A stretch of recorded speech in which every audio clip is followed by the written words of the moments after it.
Increase the reach of your events or business services. To advertise on Plus TV Africa, please call 0906 000 5719 or 0909 040 8408, or send an email to marketing@plustvafrica.com. Plus TV Africa. Big stories live here.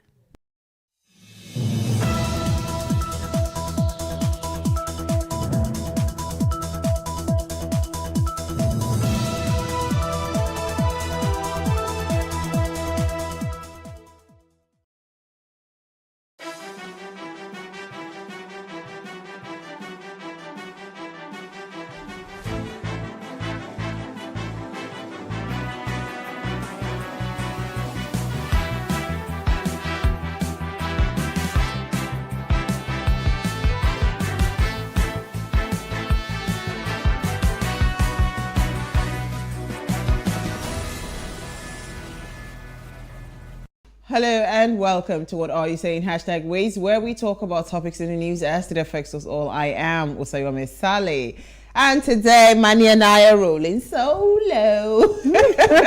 Hi Manny Money. Hi Ura. How was the weekend? Weekend was awesome. You had a long weekend. I traveled. Yeah, how was the trip? It was very, very good. I saw family. I saw almost everybody came, so awesome. Was it supposed to be a fun? I thought it was a business trip for this woman. No, it wasn't. It was an uncle's wife's father's burial. Oh. Yes. Oh. Yeah. So, but it was good. It was a celebration of life. He was over. I think it was about 90 or 91. Yeah. So we celebrated. Benin people and Edo people. Hey, Obito. Obito level. I've only had one in my life. That was my grandpa. Yeah, I had my grandpa too. And it was chaotic. So different canopy. Imagine him having, first of all, on my mom's side, they are like 9. They now has another wife that had like 5 for him. So it was massive. Yeah, this was big, but it was well organized. It was just very nice. Well, I think it has evolved over. This was 2005. Yes, thank you. Yes, it has. It has evolved. So Benin people are like Lagos. We're not too sure. No longer Obito level. How are you? I'm fine. How are you? I'm good. I had a fantastic weekend. My son is interning somewhere in Ogun State. Ogun State. Yeah, so he's working and he's actually having fun. So we went visiting him over the weekend. Yeah, it was fun. Until my car now decided to... Oh my God, are you serious? See, that's the thing about road trips. I'm not a fan of road right? trips. No, it's fine. It's fine. The car has tried. I just think the universe is calling a brand new one. Receive it. I receive it all. But it's good. It's all good. All right. So today we're having a conversation that we've been holding up for a bit on women, right? Enhancing women's participation in politics. And yes, what we found as today's quote: "Women are the real architects of the society." This is a quote by Cher. Now, women have historically been disadvantaged in participating in politics. Africa and the rest of the world are far from achieving 50% women's representation in politics at all levels of governance. In 2021, Africa was at 24% women's representation in parliament. Lack of political will, restrictive electoral frameworks, and deeply entrenched patriarchy are some of the root causes of these low figures.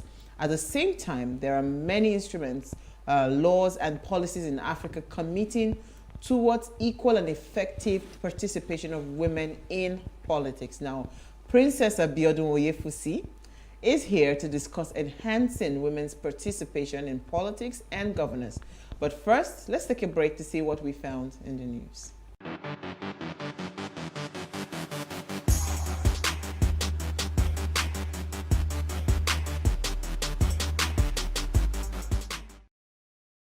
All right, you are still watching Ways. Now, as Anatole France once said, until one has loved an animal, a part of one's soul remains unawakened. The bond a human and its pet share can truly never be defined in words. Whether you are a pet lover or not, you must have witnessed the lovely relationship between people and pets. and it's more reliable and lasting than what we share with women, human rather. Now, pets are those wonderful creatures of God who never betray their owners. Thus, pets play a meaningful role in our lives. Each year on the 11th of April, it's celebrated as National Pet Day in the US. On this day, people scoop out some time from their busy schedule to pay extra attention, love, and care to all their pets. Hello, I am. Which one do you like? I used to be a lover of dogs. Yeah, so but when they are not trained, I don't love them. I know if my children are watching now, they will tell you I was very mean to the last dog we had. I'm so sorry, dog lovers. But I hate it when they come and then they pee all over the couch. Because they was not properly trained? Yes. Yeah. I'm still training my children, my dear. I can't be training dogs too. Yeah. It's not training them. But I had a cat. Ew. Lovely cat. So he comes to my ears at 5 a.m. every morning to wake me up. Comes to lick my ears. I have to wake up. At 5 a.m.? 5 a.m. every morning. The cat is on the clock. Yeah. Wow. It comes to lick my ears every 5 a.m. until my mother now decided. She knows I never miss up the opportunity to tell this story. If she's watching, she'll say, oh, wow. Decided that she had rats in her restaurant then in Kaduna. And borrowed my cat. And he never came So back. the thing is, they said that normally when you want to transport a cat to an unknown location, you must blindfold it. That if the eyes of the animal is open, that they will try to find their path back. They want to find their way back. And so my cat tell us so. She tried to get me the exact same cat with the same color, the stripe, everything. I never bonded with that one because there was just something special about the cat. So all the At some point, I was an orthopedic doctor. Really? Because the dogs in the house broke the legs of the cat. They were trying to kill the cat. Can you imagine? Because it used to go out in the night and it would come back late. But that day it was raining. So it wanted to jump through, to enter through the way where it normally enters back to the house. And it broke its leg. The cat fell and the dogs, they've been looking for it since. So, you know, dogs and cats. It's only abroad I see cats and dogs that they are not fighting. Well, so they actually attacked the cat. I think the hardship in Nigeria They broke the legs. Oh, animals as well. That night was like it was my child. I was crying. I took brooms. I took little bandages. I had to from my bow leg fine cat. They turned my leg to Wow, you missed your calling. That's all I can say. You missed your calling. But the cat, Kiri was amazing. I used to buy it fish and milk every day when I'm coming back from school. I must stop by one junction with my pocket money and buy fish. And I love that cat. So maybe you should get another cat. I don't think that bond will be there. That's why I'm not. You never can tell. Well, when I'm ready for the dogs, I'll get right. I'm just not ready. Then I tried bunny, but somebody came to my mother's house and told her that they are witches. They are witches. Yeah. Almost before I came back, they had thrown them off the fence. I believe so too. And I had like beautiful bunnies, like 5 or 6. Okay, no, the bunnies, no, but the cats. No, bunnies, not cats. I had bunnies. One woman came to my mother's house. I like the bunnies. I like this the bunnies. evil spirits, they follow them. You know, see their eyes? They're red. That's why my mama fling her through window, through the fence. I've had my fair share, so I don't do that anymore. Nigerians are not very good. We're not animals. We're not animal people. All right, enough of animals. Okay, so what did you find for us in the news? What did I find in the news? So for me, it was Nigeria reacts as suspected Russian hackers demand over 140 billion naira ransom to reopen Bet Naija. 140 billion. These people are not joking with figures. So suspected Russian hackers have begun to target Nigerian websites, with Bet Naija falling as their first victim. This is coming after the United States said it secretly removed malware from computer networks around the world in recent weeks in its bid to preempt the Russian cyber attack. So the U.S. said that the move was necessary because of the Russians' plan to attack American critical infrastructure. It said that the malware it removed enabled Russians to create botnets, networks of private computers that are infected with malicious software and controlled by the GRU, the intelligence arm of the Russian military. Bet Naija announced that it had become a victim of sophisticated criminal cyber attack which is restricting their customers from having access to the platform. So they have also announced that they are working tirelessly with the IT team, independent forensics, and cybercrime experts to resolve this. They have also informed the general public that they take this matter extremely seriously and that their priority is to protect their customers and assure them that their accounts will not be compromised and all their funds are safe. So Odeyemi added that Nigerians should be worried about a likely increase in cyber attacks, as it is likely to cripple the productivity of organizations. So I think that's the scary part, you know. So this experiment that the US is conducting right now is just to catch these people. So it's going to expose all of us. So if you have websites, if you have, you know, you just have to be careful. Security, just so that you don't fall victim as well. Because if Bet Nigeria can fall victim, that's a big one. No, that's a big one. That's a big one. Yeah, that's a big one. That's a big one. I hope they're 140 billion. Okay. That's, you know, when I saw the figures, I was like, what? This is no joke. 140 billion. So that's scary. That's really scary. Okay, so my story is somebody has finally seen the light. I like the light. So they call him the General Superintendent of the Deeper Life Christian Ministry. Pastor William Kumuyi has explained that his ministry embraced the use of television, radio, social media, and other technological inventions for the propagation of the gospel. Now, of course, again, there was a lot of backlash after there was a video of the 80-year-old church leader that was uploaded on Facebook, right, by the Ekiti State Chapter. In that 5 minutes, 16 seconds video, he was saying that he regretted that the church was a latecomer in taking advantage of technological tools.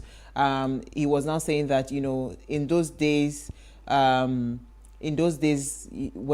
they hear about radio and they say a voice is coming out, they call it magical and that is witchcraft and all of that. He said right now anything at the disposal of the people, right now that everything is at the disposal of the people that are doing evil. So people are using technology to commit evil, to propagate evil and all of that. So they also have to go and use technology to propagate good and the gospel. Well, I think what I'll say to that, you know, they say whenever you wake up, it's your morning. That's your morning. Right? So, yes. It's your morning. But you see, the thing is, I've always said it that why I actually took this story in particular. Yeah. He said, let me just read this part. He said the church has been asleep. When radio began some years ago, people didn't understand how voices will be coming out of radio, and so the church at that time said, no, we cannot use radio. There's something there that's magical, that is demonic.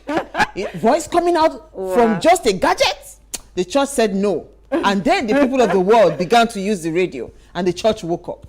Wow. In other words, when television came, somebody somewhere performing drama, they see him on the screen, and then the church said, this is evil. These are the last days. Look at them bringing pictures on the screen, and whatever they are doing somewhere. And the church said, no, we are not going to use that. But later, the church woke up. And they are now using television. Why this tone? They are going to cast out something from you. Why are you using this tone? I had to be dramatic with it. You know, motorcycles came, car came, and when the airplane came, he even talked about airplane, how people were saying that, it's evil, this, that. But now, you know, why I'm taking this story? Yeah. I want to just tie it up to what we're talking about today. Yeah. There was a time where the woman took the back seat. Yeah. There was a time where the woman would sit in the background, where the woman was not supposed to be heard. She was just supposed to be seen. Yeah. Times have changed. And if you do not embrace that the change that has come, you will be relegated to the background. Yes. You'll become redundant, and things will move way ahead of you. I'm happy for them that they are waking up. I'm happy because it was so strange when I go into some homes. I didn't used to see television. They say, no, it's evil. I was wondering, okay, so we that were watching it were all evil. So you cannot, and this is why I keep on saying that churches are still asleep when it comes to the media. And I'm still looking for the church that will wake up to understand the power behind a media outfit and run a proper media outfit that is not preaching morning till night. You are actually running. I was going to say something, but when you added that last part, do you understand? Because what they do with their channels or whatever, they will just be preaching from morning till night. That's not the power of the media. Yeah. If you understand how powerful the media is, that is where you should go and pitch your tent. So he's beginning to see the power behind the media, and I'm hoping that more people will see it, and they will not just stop at saying they are beginning to use gadgets. They will start to build big, gigantic media houses and fund it and run it properly.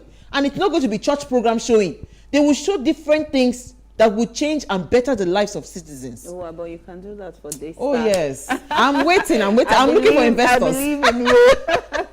Well, on that note, I just had to take that story because of what we're talking about, enhancing women in politics, right? Yeah.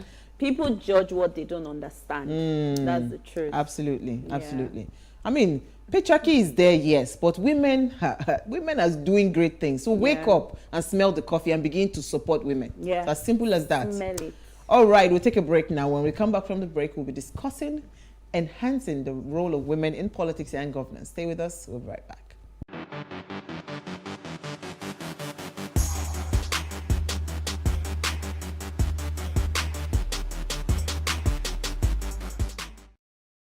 In raising our kids, parents should stop playing God. The internet is actually using the people. But when you are looking for money to help other people, then it becomes easy. Don't rush into marriage. I always say this. You rush in, you rush out. Family is the bedrock of every society and the essence of life.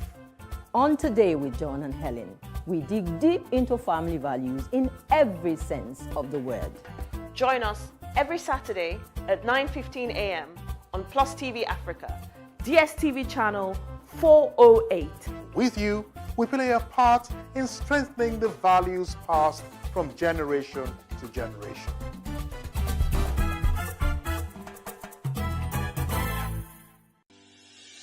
Increase the reach of your events or business services. To advertise on Plus TV Africa, please call 0906 000 5719 or 0909 040 8408, or send an email to marketing@plustvafrica.com. Plus TV Africa. Big stories live here.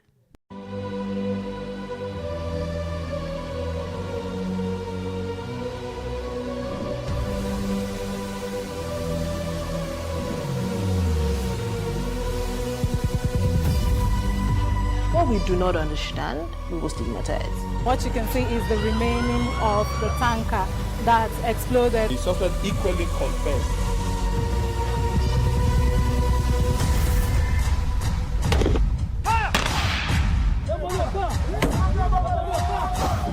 A 500 naira they collect them. If you no talk, then go beat you. Now 2,500 they pay.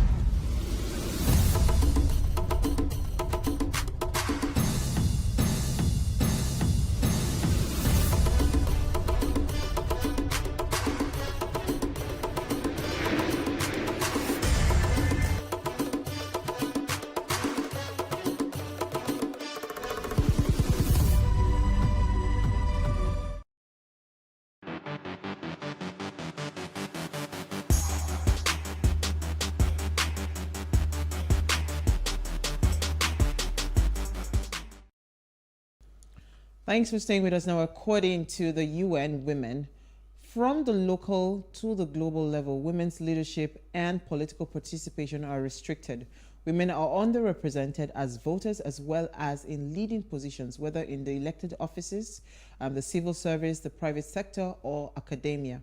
This occurs despite their proven abilities as leaders and agents of change and their right to participate equally in democratic governance.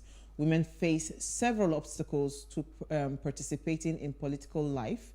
Structural barriers through discriminatory laws and institutions still limit women's options to run for office. Capacity gaps means women are less likely than men to have the education, contact and resources needed to become effective leaders. As the 2011 UN General Assembly resolution on women's political participation notes, women in every part of the world continue to be largely marginalized from the political sphere, often as a result of discriminatory laws, practices, attitudes, and gender stereotypes, low levels of education, lack of access to healthcare, and the disproportionate effect of poverty on women. individual women have become these obstacles with great acclaim and often to the benefit of the society at large. But for women as a whole, the playing field needs to be level, opening opportunities for all, and that's why we're here. We're asking, how can we begin to enhance women participation in politics and governance? Now, please let us hear what you have to say. Remember, you can join the conversation. Send us an SMS or WhatsApp to 081-803-84663. You can also tweet at us at WayShowAfrica1 with the hashtag WayShow. I'll bring in our guest in a minute, but Mani, I'd like to hear your thoughts on this, right? When you see women and you hear politics and all of that, how does it come to you? How do you think we are faring as women in politics? Well, I think for me, it's sad to see that the women outnumber the men in Nigeria. The population of women outnumber the men, yet you just see just a few of them in the corridors of power. You know, we've talked about all the issues that women have when it comes to politics and even getting big roles in, you know, organizations and everything. But today, I think I want to talk about how we can defy all these obstacles. I would like us to steer the conversation in the area. In that direction, yeah, yes. in that direction, because we've seen how some great women have come and have done it. So we have, there's a lady called Louis, I think it's Atta. She's a polio survivor and first Nigerian legislative candidate. And she's doing great things. We have Ibukun Awoshika. Of course, everybody knows that she's a chairman of First Bank, and she's on several boards like Cadbury and all. Then we have Ngozi Okonjo-Iweala, you know, who has gone on to be the lead WTO. Do you understand? Yeah. And then two-time serving Minister of Finance. So we have these women that have come. They have also had to deal with all the obstacles, and yet they defied all obstacles, defied all gender stereotypes, and they went on to do great things, paving the way for others to follow.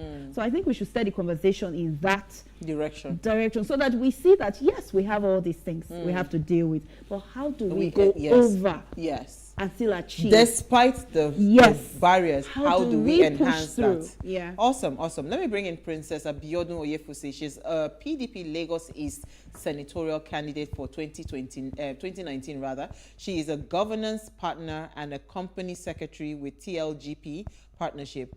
She's a law graduate with merit and holds an MBA and is an associate of the Chartered Governance Institute of the UK and Ireland.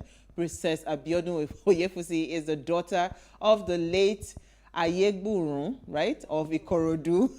I hope I got that right.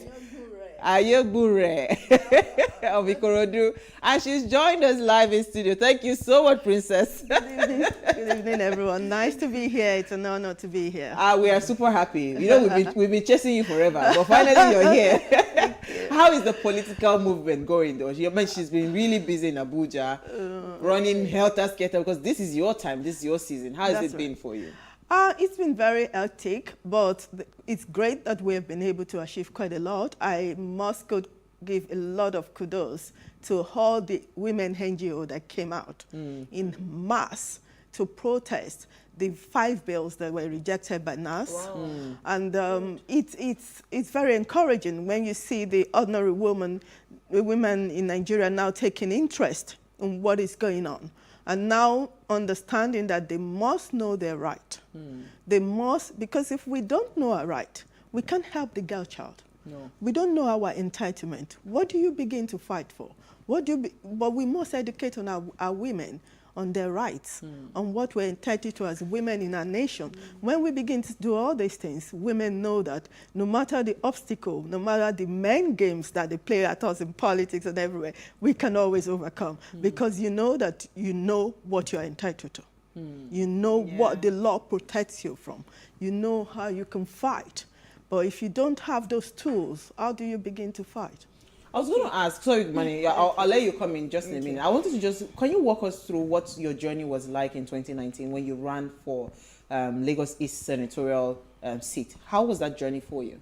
For me, it was, I actually tasted in 2014. Awesome. Okay. When I just lost my dad, and I wanted to carry on his legacy because he did so much for his own. He loved his people, and that's what he taught us, the heart of service.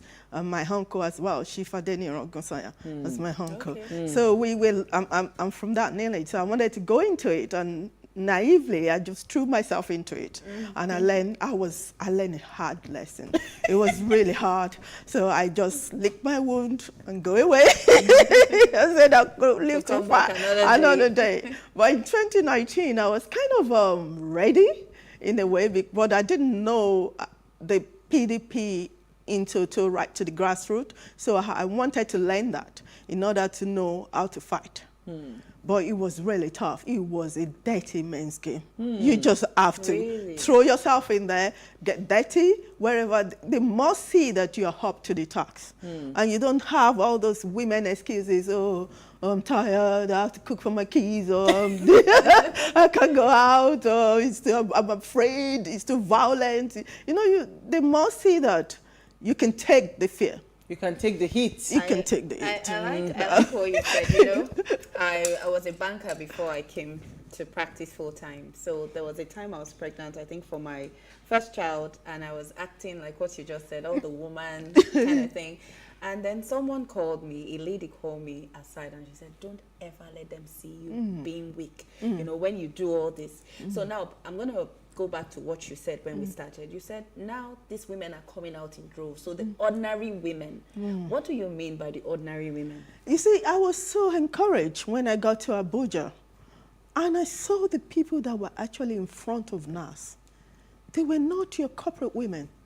Oh, really? They were your ordinary working class women that felt cheated and felt abused. That why is it only the women's bill, all 5 of them, that were thrown out? Yeah.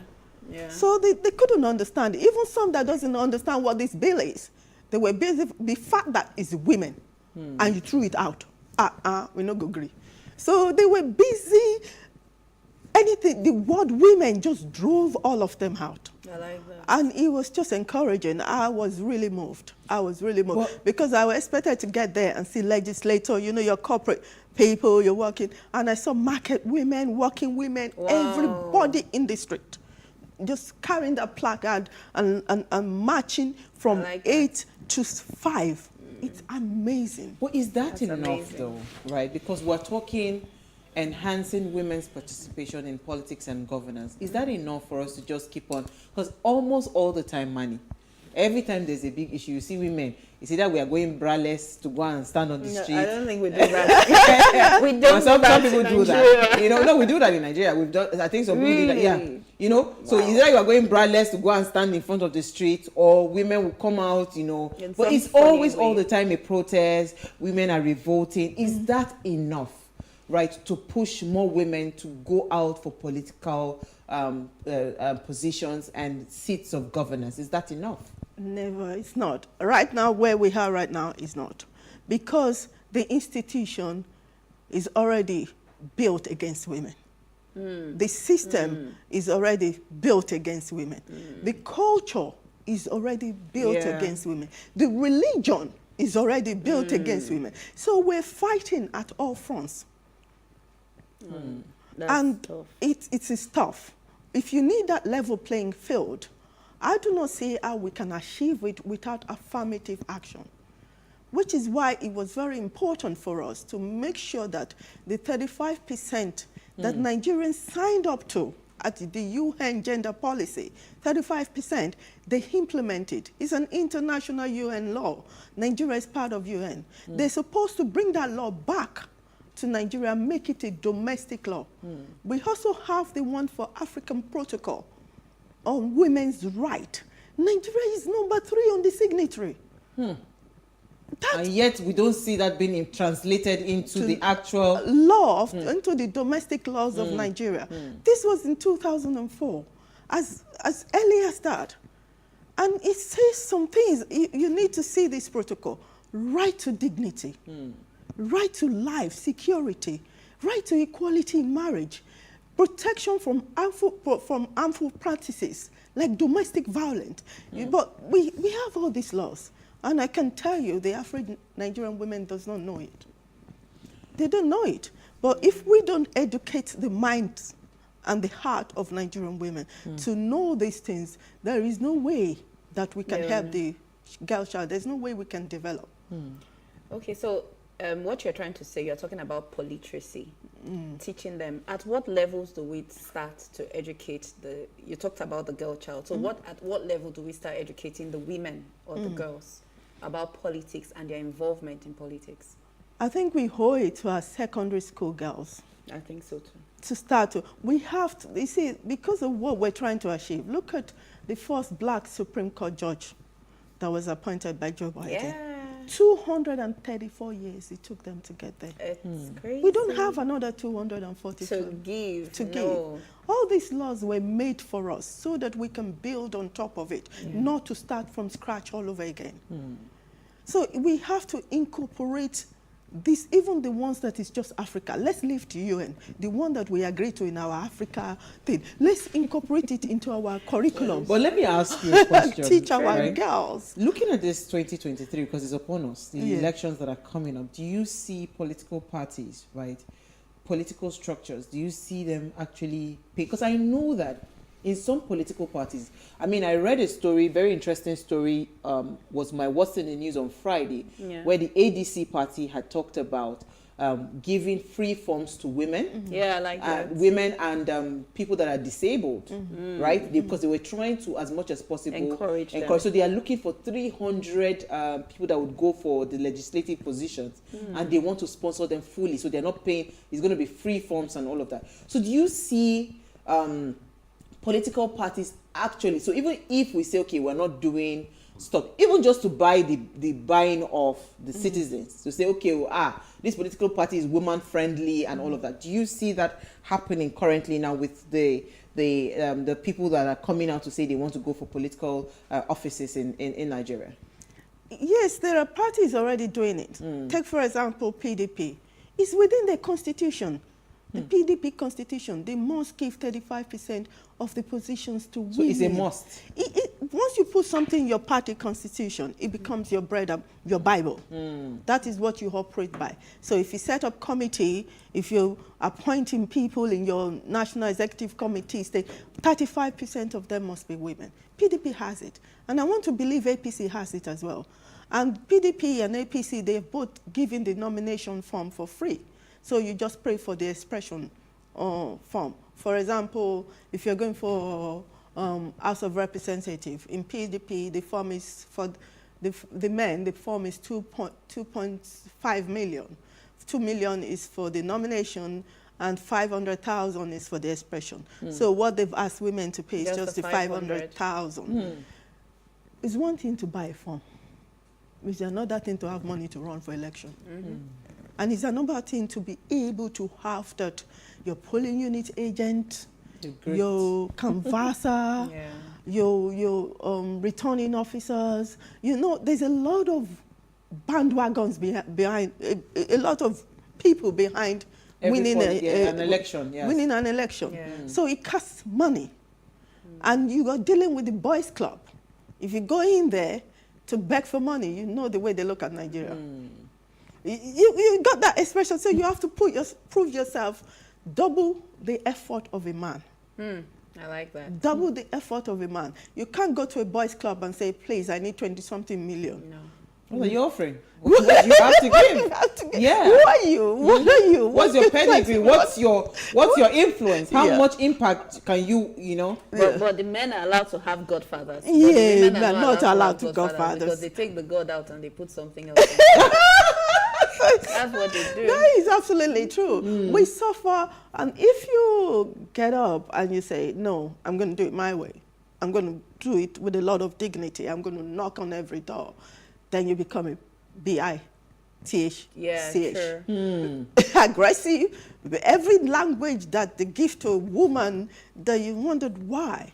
And they throw it at you because you stand on principles and integrity and refuse to play the game the way that they play the game. Absolutely. But the doors that you knock, that a man will knock once and it will yank open, you know, the Benz, let's go drink a beer, what are you talking about? Go tonight. You have to knock it like 10 times before they even. So I like what you just said now. We have to knock it like 10 times. So because that was the first thing Manny asked when she said she would like us to steer the conversation as to what we need to, how we need to do. So maybe that's what we'll start up when we come back from the break. Stay with us. We'll be right back.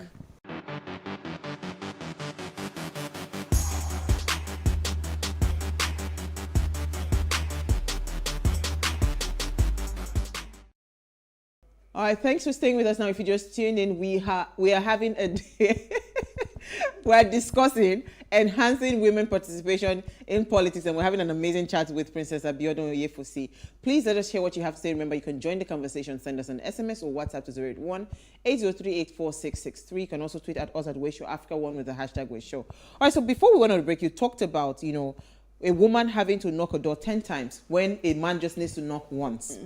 And Mani had mentioned that she would really love for this conversation, which is what I want. I want a solution. I want a way forward, right? How do we, as women, position ourselves, right? How do we ensure that, you know what, we are doing the right things? What kind of expectations are we supposed to tick those boxes we're supposed to tick? When you say you want to go into politics, let us, so that we just know that if you are not prepared, just stay behind and wait till you are ready. Yes. Then you now take up the challenge. But what are the things we should be looking out for? For us, the first thing that we wanted to achieve was to achieve a base, which was that 35% affirmative action. Yeah. If you give 35% to women, you know that this position cannot be given to a man. So it's now up to the women group to bring forward the best candidate. The best candidate. It makes the journey 50% lighter. Without having to complete. Do you know what it takes to complete for a primaries? You have delegates. They're called delegate. And that's money. Okay. That is money. This is the, let's not kid ourselves. Nigerian politics is about money. Yeah. You buy everything from your forms to people that will vote for you. So the people that are dancing for you. You pay them. You pay everything. So getting through the obstacle of the primary, which costs a lot. Sometimes it costs almost 70% of your election money, getting through that primaries within the party. Yeah, my God. That's true. But you know what? So I heard this like whispers that a certain candidate that is female, it's possible that the ticket might not, be given to her because the other party. So even though there's a 35% that, okay, say we must meet up a 35% quota for this thing. If your party decides to give you the ticket and the other contestant or in another party and is a strong opponent is a male, that there's every likelihood that they might they will give it to they match it up strength for strength in terms of their political strength, right? Why do they always consider that? First of all, two questions I'd like to ask. Why do they always consider women politicians as weaker politicians than male politicians? That's one question. Then the second question, do you see that happening, or should we now have like a consensus where we say, okay, you know what? For this particular, well, that's not going to even be possible, the question I'm asking, but is it even possible for us to go a consensus across all political parties to say, you know what, these particular positions, let's just reserve them for women? Is it possible? Maybe not. If I answer the second one first, I think what you will find is that where, for example, you zone a position, take like in a state, there is 3 senatorial districts. Yes. The West, for Lagos, for example, there's the West, the East, and the Central. One of it must be a woman. If we're going by PDP party constitution, one of it must be a woman. Okay. And even APC keep giving one of it to a woman, like Tinubu. Remi Tinubu, yes. Yeah, she's the one that's been given Central all this while. And I got 2019. So where it doesn't make you a weaker candidate when facing an opponent. It doesn't. It depends on how you sell yourself, and how you sell. You see, if we are 51% of the population, and yet we own 3% of the position. How does that math work? If I can get every woman, I don't even need the male folk. If women stands up and vote for women. But that's true, because we're actually more in population. 51%. Sure. If male folk stand up, if women folk stand up and support women, we will not have. But Princess, is this not the error? Okay. Sorry, Mani, come in. Yeah, let me come in. You know what you just said. If we have only the women, then we are good to go, right? Yeah. Okay, so now that brings me to my next question. What do you think about political mentoring? Because if we have these trainings for women to come in and learn about different skill sets, different types of training, how to conduct themselves, decorum, different things. you know, but this training has to be given to these other women by those who have gone, seen, conquered. What do you think about it? Do you think they are giving it? Do you think these women that are coming out for political offices, do you think they have enough training to actually go for the positions they're going for? You see, my father taught me something. He used to ring it in our head when we were young. He always, and he's used it on great movies as well. He always says, with great power comes great responsibility. And I'm sorry, the women that have gone before us, they have not taken that. Thank you. It breaks my heart. When Jonathan's era, we had about 18 or something women in Senate. Okay, in the Senate. Now in this Senate, current Senate, we only have 7 out of 109. Wow. 7. See the numbers of people in the House of Rep. We only have 15 women. So what happened? What happened? Why the drop? Why the drop? That is out of 300 and something. So what happened to all these women that you mentioned earlier on? Ngozi Iweala. How many people did they mentor? How many people did they bring up? Which is so important. So it means that this whole women rivalry thing, it's actually more dangerous than even the men. So I was going to even say something. Dangerous. Because when you said that you don't need the male folks, I beg to disagree. Because the women will disappoint you. Do you get my point? They will make sure they don't vote for you. I beg to disagree because you know what? If a man sees a woman on a mission and he knows she is capable, he would vote for her. True. So I even don't want us to promote this narrative that it has to be a woman that will, if we must support each other, because women don't support each other. We are our biggest enemies. You're absolutely right. But the biggest number of gender voters that comes out to vote are women. But guess what? The fact that they know you can even do the job will make them not vote for you. Because there's this thing going on inside them. So, you know, women are always competing. So it's like, oh, where did you come from? How did you think you can do this thing? Because they can't do it. So I think that, yes, the women need to mentor more. Because there are a lot of women that are coming up, they don't even know how to act. They are looking for political positions that they can't carry because they're not even well behaved. Character-wise, they're zero. So they need political mentorship, you know. So I think we should try to push that more. So if we talk about politeracy, we have to talk about political mentorship. I said to some of the senators that I met with, and I asked, you're a senator in your state, how many women did you put in the House of Rep? How many women did you put in the Assembly? It is your responsibility. How many women did you buy form for? It is your responsibility. You are a House of Rep. How many women did you put in the local government? You are an House of Rep of a local government. House of Rep is not the state, it's an area. Is a local government. That's one rep for your local government. You, as a woman, was appointed House of Rep. How many women did you ensure got into the assembly in that state? State House of Assembly. How many women did you ensure got into local government offices in that state? Then you can say, I have been a responsible leader. Yeah. As far as I'm concerned, what good seed produce after seed, you know, you so what would have happened would have been 18 women in the Senate. It should have multiplied or increased. I would even stay the same. Not taking a complete nose. That's failure on the woman's part. That's why it means that all the women that were senators then, they failed us. They go in and they shut the door. And they shut the door behind them. Oh wow. So we're all at fault. Because if we play this game with ourselves, that's all the men need. And they're good to go. That's it. That's all the men need. They're good to go. So I think we need to encourage women. We need to encourage women. We need to do women. more for ourselves. We need to encourage ourselves. The first thing we need There's to no do... beefing. We can actually rule the world. Yes. Yeah. The first thing we need to do, we need to forget that, leave the personality aside. Leave your pettiness aside. This agenda is bigger than me and you. Yeah. It is the future of that girl child in Nigeria. Yeah. If we cannot give this girl child any hope, then we as a women generation, we have failed.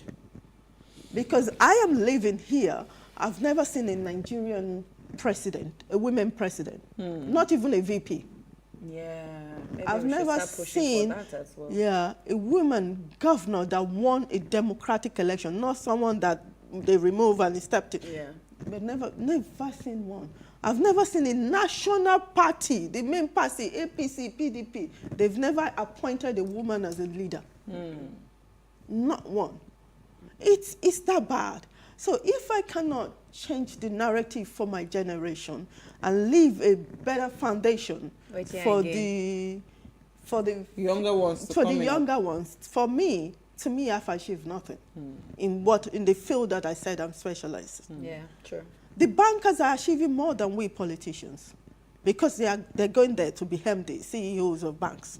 So are you going to start a woman mentorship?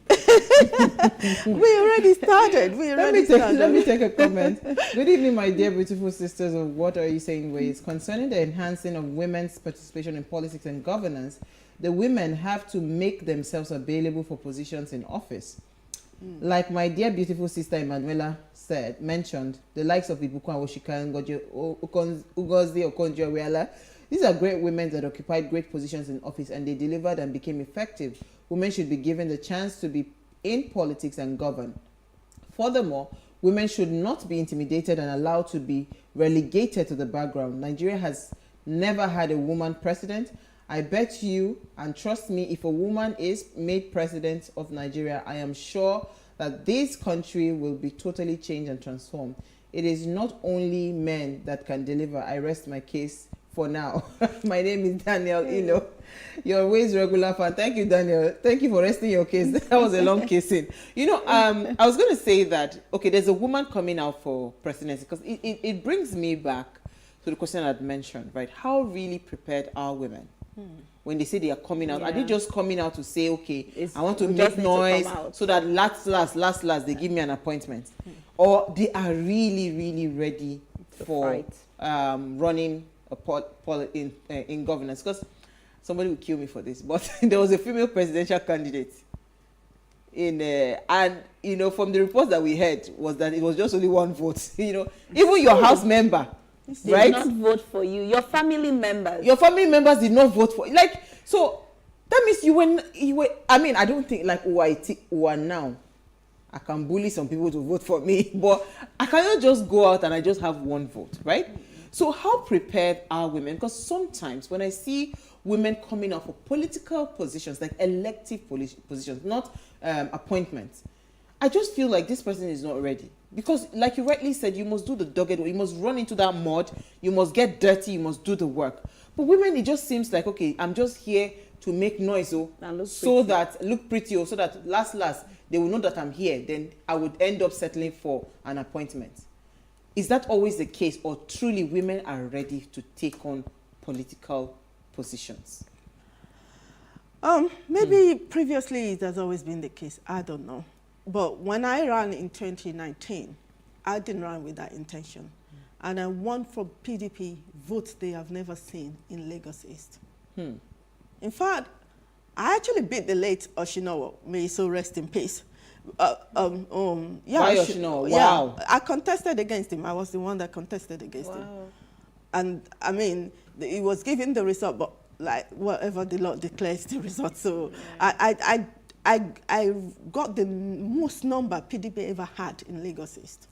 I went into the market. I went onto the street.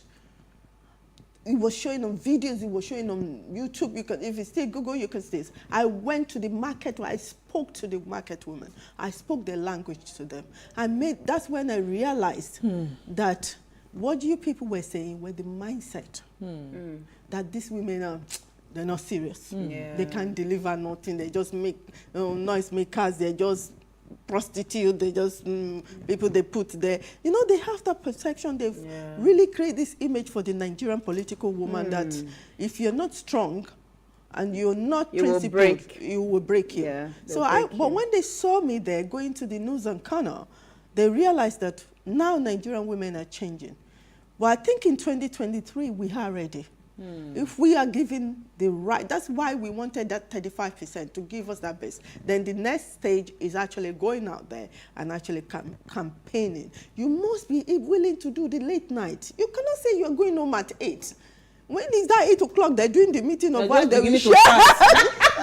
So if you are not ready already, if your home is not ready, don't come out. Don't come if your out. children are still growing, don't come out. So I you think must be able to go into the midst of. Yeah. I went into the worst places in Shomolu. They were saying don't go. When I was driving my car back to Ikorodu they actually shot at my windscreen. They chopped my windscreen. And funny enough, I went in the escort car and left the jeep for them because they were late. And I had a very important meeting at 12 o'clock in the night. So I just left at 11 and so they were bringing my jeep. They thought they knew you were a strong opponent. So I had bullets. Women, are we ready to receive the bullets? We have to be ready to receive all the bullets. Wow. So it's things like that. So we must let them know that if we have to do this fight so that it's easier for the next in 20. How can we even clean up politics, man? If we don't fight it, because you remember the statement of the president when he was interviewed, when they asked him who was his presidential candidate. He said, "Let them not go and kill him." It means that this shooting of the thing is a normal thing. Right? I mean, why do we have to do that? That's to tell you that these people are scared. Yeah. And that's why, for me, I want to say that if you are not prepared, don't bother to come out. You understand? Because if you are prepared, trust me, they will know that somebody is prepared. I don't think that anybody is really prepared to die. No, I'm not talking about dying. I'm not saying if you are prepared to die. I'm saying if you're not prepared politically, meaning that you have not done the work. The grassroots work she's talking about. You don't know that they're going to shoot at you. No. Forget the shooting, Manny. We can't forget the shooting. Manny, leave the shooting. What I am saying is that if you see, the reason they will shoot at her is because she had done she had done the homework. She had a very strong chance of winning the elections and emerging the senatorial candidate. That's the point. So for me, I feel like it shouldn't be a do or die affair. If you win, fine. If you don't win, go home and try tomorrow. You know. So why do they think they need to kill somebody to get to that position? I don't know. So and this. Well, I don't know. Help us with that. I think it's more intimidation than killing. I don't know about the worst extreme hand. I did not witness the extreme hand. But they tell you have this area boys, you have this place you cannot go, you have that place. And I wanted to win. So I was prepared to go everywhere. So it's where they tell me I could not go that I was ready to just go that, okay, let me even go and talk to them. I'm coming from a position of no. I cannot go any further. But I can always go to a yes. So that's the approach that I took. But after the gunshots, did you continue to I continued. I said she had the meeting at 12 midnight. Did you not hear what she said? I continued because you must show them. If they see that you're willing to do the work, and they'll be ready for then you. you gain the respect. Sure. Yeah. You gain so you have earned that respect. Yeah. You gain that respect. And they know that you're a woman of your word. If they say, okay, there's this discussion, we have this meeting at 11. You cannot give. They know you will be there because they now see you as a leader. They now see you as a leader and that's what I try to do. And I try to in the latest Congress, they were like discussing. I said, Princess, what's your position? I just opened. Why all the women that came out in the local government? I was just slotting them into Congress. Women. Okay. I didn't know them from. I was just slotting them. I said we must give women, because if we don't give women, we can achieve nothing. Sorry, one last question for me. What are the political parties doing to identify potential female candidates? You know, we just talked about some people not being ready. So how do we know? What are the political parties doing to identify the ones that are ready? You see, this is where I fought women, because like you said earlier on, women must come out. Political parties can't force you out. They know the potential women's within the local structure. Each local ward or local government knows these women. Yeah, because they've come out and they've been working in the party. But if they say assembly, if women don't come out and get the form, now that the form is minimal, although ideally it would have been lovely if it was free for women, and they now have to just worry about raising the form. They can't force women out. Yeah. And even the ones that came out, I keep saying it, and I will keep saying it. Please, Nigerian women, vote for these women. Ẹjọ́ abẹ́yìn nítorí Ọlọ́run. Where you see a woman competing with a man, vote for the woman. Just because she's a woman. Just vote for her first. We will teach her later. We will teach her. Vote she will get on board. Just vote first. If we had enough women in NAS, the laws that protect women from domestic violence. I mean, look at the late Osinachi, sad domestic violence. This is what I'm saying about we women don't know. Do you know you have equal right in a marriage as a man, in separation, in divorce? It was signed by Nigeria. It's not in the African protocol. Do you know you have protection from harmful practices in marriage? That's why we need to educate the girl child. You need to educate the child. I keep saying we need to put these laws into a pamphlet and start distributing it to the homes. So people will see and know. And all these cultural barriers that keep us, that teaches us that a man is the head of the family. So if they beat you and kill you there, you see your head that is beating. No. You have to stop all of that. You have to stop all of that. That is why I started with that. The law has been created. It's now for Nigerians to adopt it into local law. And it's now for we women to make sure Nigerians adopt it, which was what was brilliant when we went to court and won the 35%. Absolutely. It was brilliant. So this is cheers to all the women. Thank you so much. Nigerian women for So we are going to be watching out for you because we know you're doing a lot for women. We're going to be watching out for you, and we're hoping that you just let us know where you want us to support you. We are here. No, I know Sabi politics, but I Sabi talk. We need you. You see, if we follow you, please invite women into your program. Yeah, that's why we do this. Yes. We are doing that. Every woman that is intending to go into politics, it is free. Yes. Thank you so much, them and give them a big hug, and they know, even if you don't give them any money, they know that you are always here 100%. Thank you so much, man. You had a fantastic conversation. Now, before we go, make sure if you're a woman out there, this coming 2023 election, as you just see woman, just they put thumbprint. Don't ask questions. Let's vote our own first. Yes. Later we discuss how to strategy.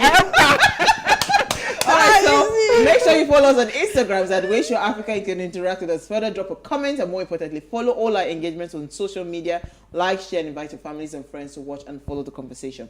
Now, if you missed today's quote, here it is again. Women are the real architects of the society. If you want to rebuild Nigeria, support women, support women, support women. We can't say this enough. We'll see you guys live tomorrow at 8 p.m. as we bring another great conversation to your screen. Enjoy.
Nigeria's Niger Delta region, from where the black gold fuels Africa's largest economy, where the lines between wealth and poverty has never been thinner. Conflicts, poverty, insecurity, and environmental challenges daily confront the region. How can the Niger Delta story be changed for the better? Join Mamude Akuga at 9 p.m. every Friday evening on PlusTvAfrica as he probes deep in search of solutions. Inside the Niger Delta with Mamude Akuga, the authentic voice of Nigeria's oil-rich region.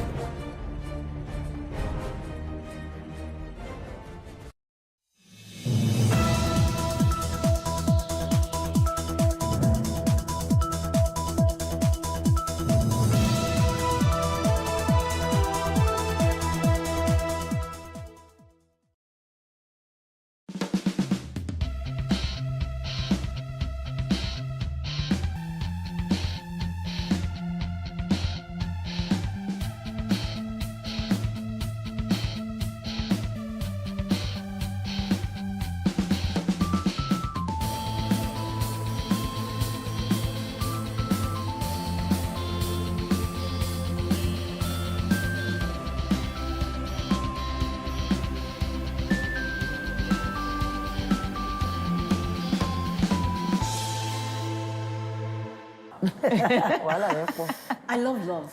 I really do. But sometimes I feel like it's a bit overrated.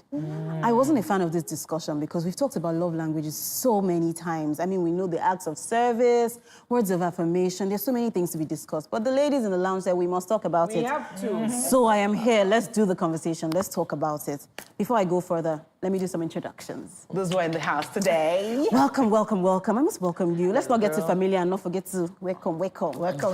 Thank you. So I'm going to, this is Ndidi. She's here with us. She's a serial entrepreneur. Tell us a little bit about the things you do. Okay. We won't finish. I knew he was going to say that. But I'm an event consultant. I also run a fashion clinic.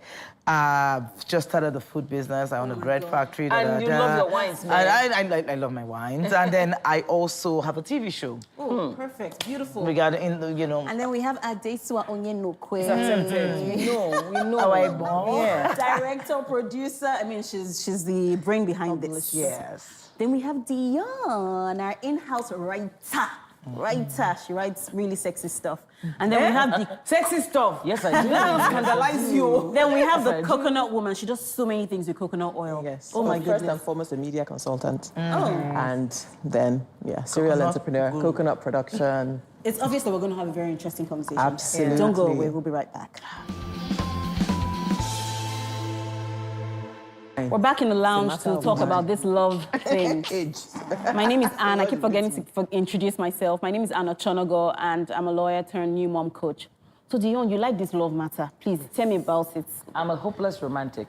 Absolutely. But I say to myself, what is this love really? We're talking about love languages earlier on when we were not on, on camera. And there are basic love languages. There's about 5 of them. Okay. And everybody has a primary one and a secondary one. So really and truly, I know that's not a very Nigerian thing, but you have to identify which one so you know what works for you, especially in picking a partner. I think we have quality time, words of affirmation. Acts of service. Yes, gifts, or giving of gifts. Physical touch. And then physical touch. Okay. Yes. Wow. So most people have one that just speaks to you well. Physical touch is about intimacy, sex, chemistry, all of that, yes.